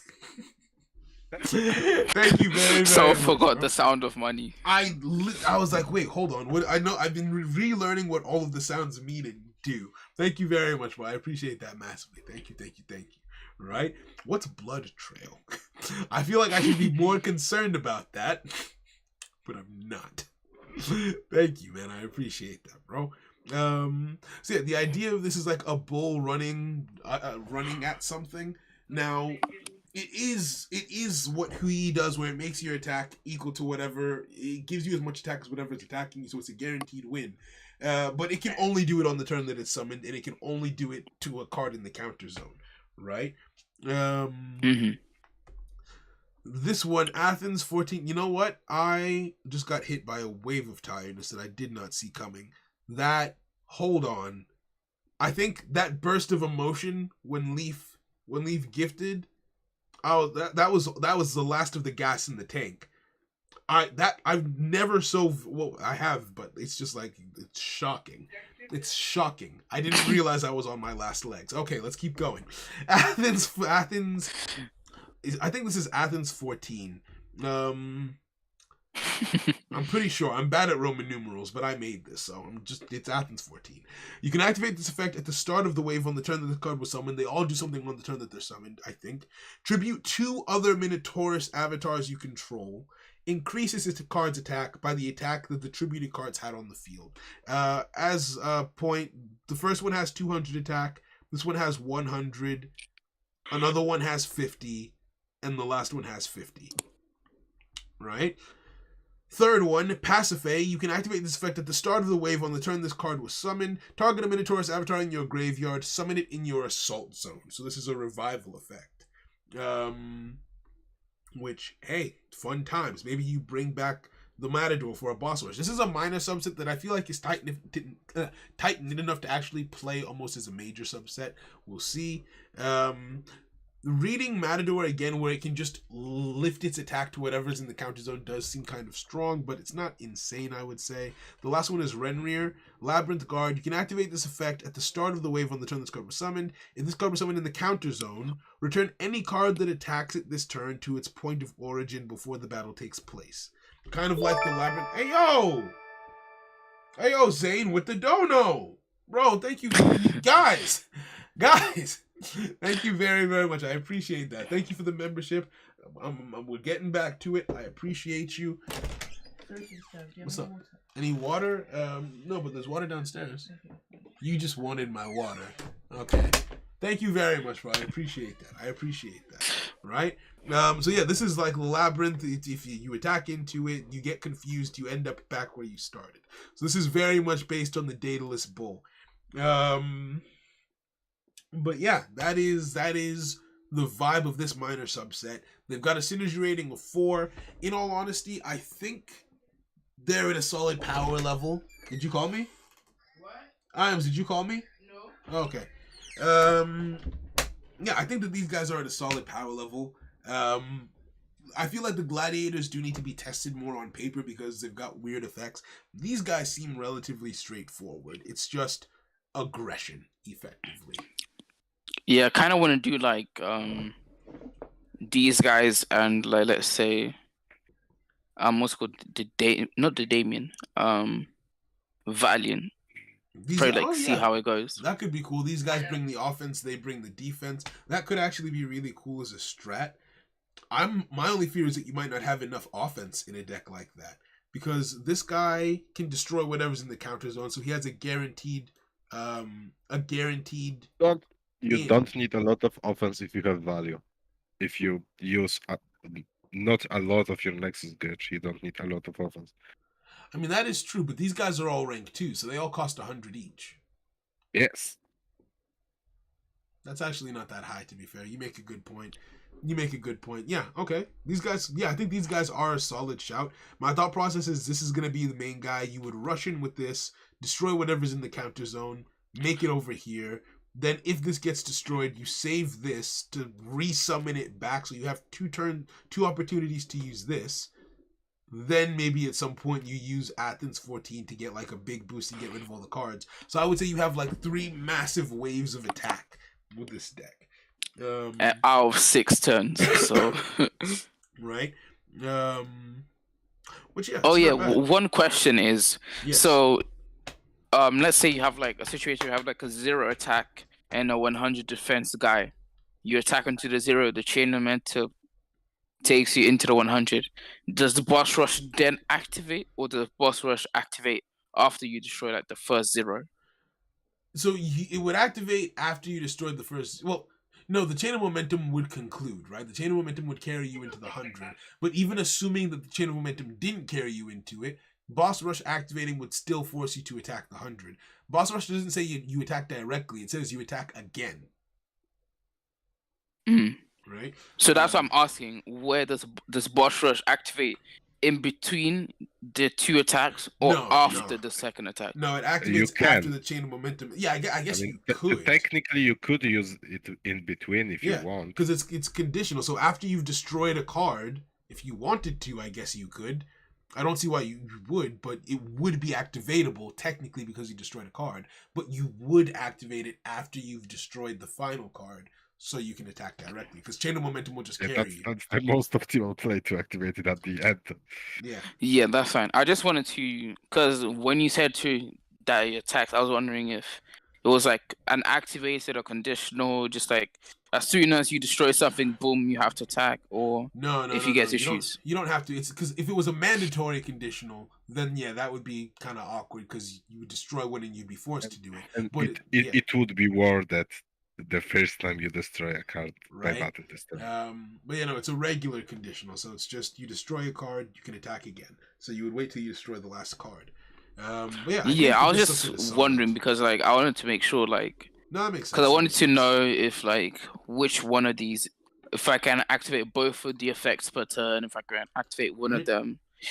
Because that means that if you use your effect to like match the attack of whatever's there, then you already use your 1 attack per turn, and you also, it's unlikely that you can like OTK with this deck, like you're just keep applying pressure. This isn't, I would say that this isn't about OTK. I think this is a pressure focused subset where it's like, if you know the existence of this subset in the game will prevent people from being able to like try and cling to life on zero defense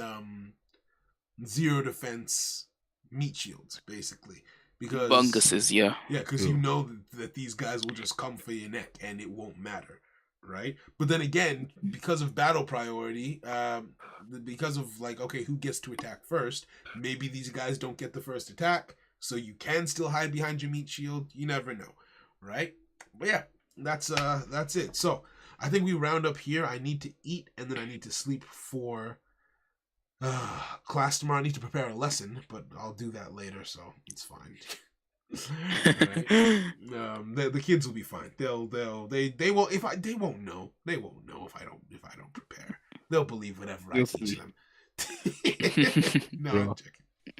Oh yeah, are you still like a super like, do you still have your special class, or have you been integrated into the normal lessons? I've been integrated more into normal lessons. Like, they've actually got me So basically, my original role was I'm on a graduate program, so I'm not supposed to be a full-on teacher yet.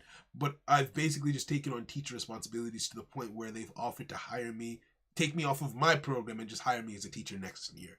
But my program pays better, so I'm staying on my program for this year. While still, Wait. I'm not gonna You're get a pay cut getting for paid. no reason.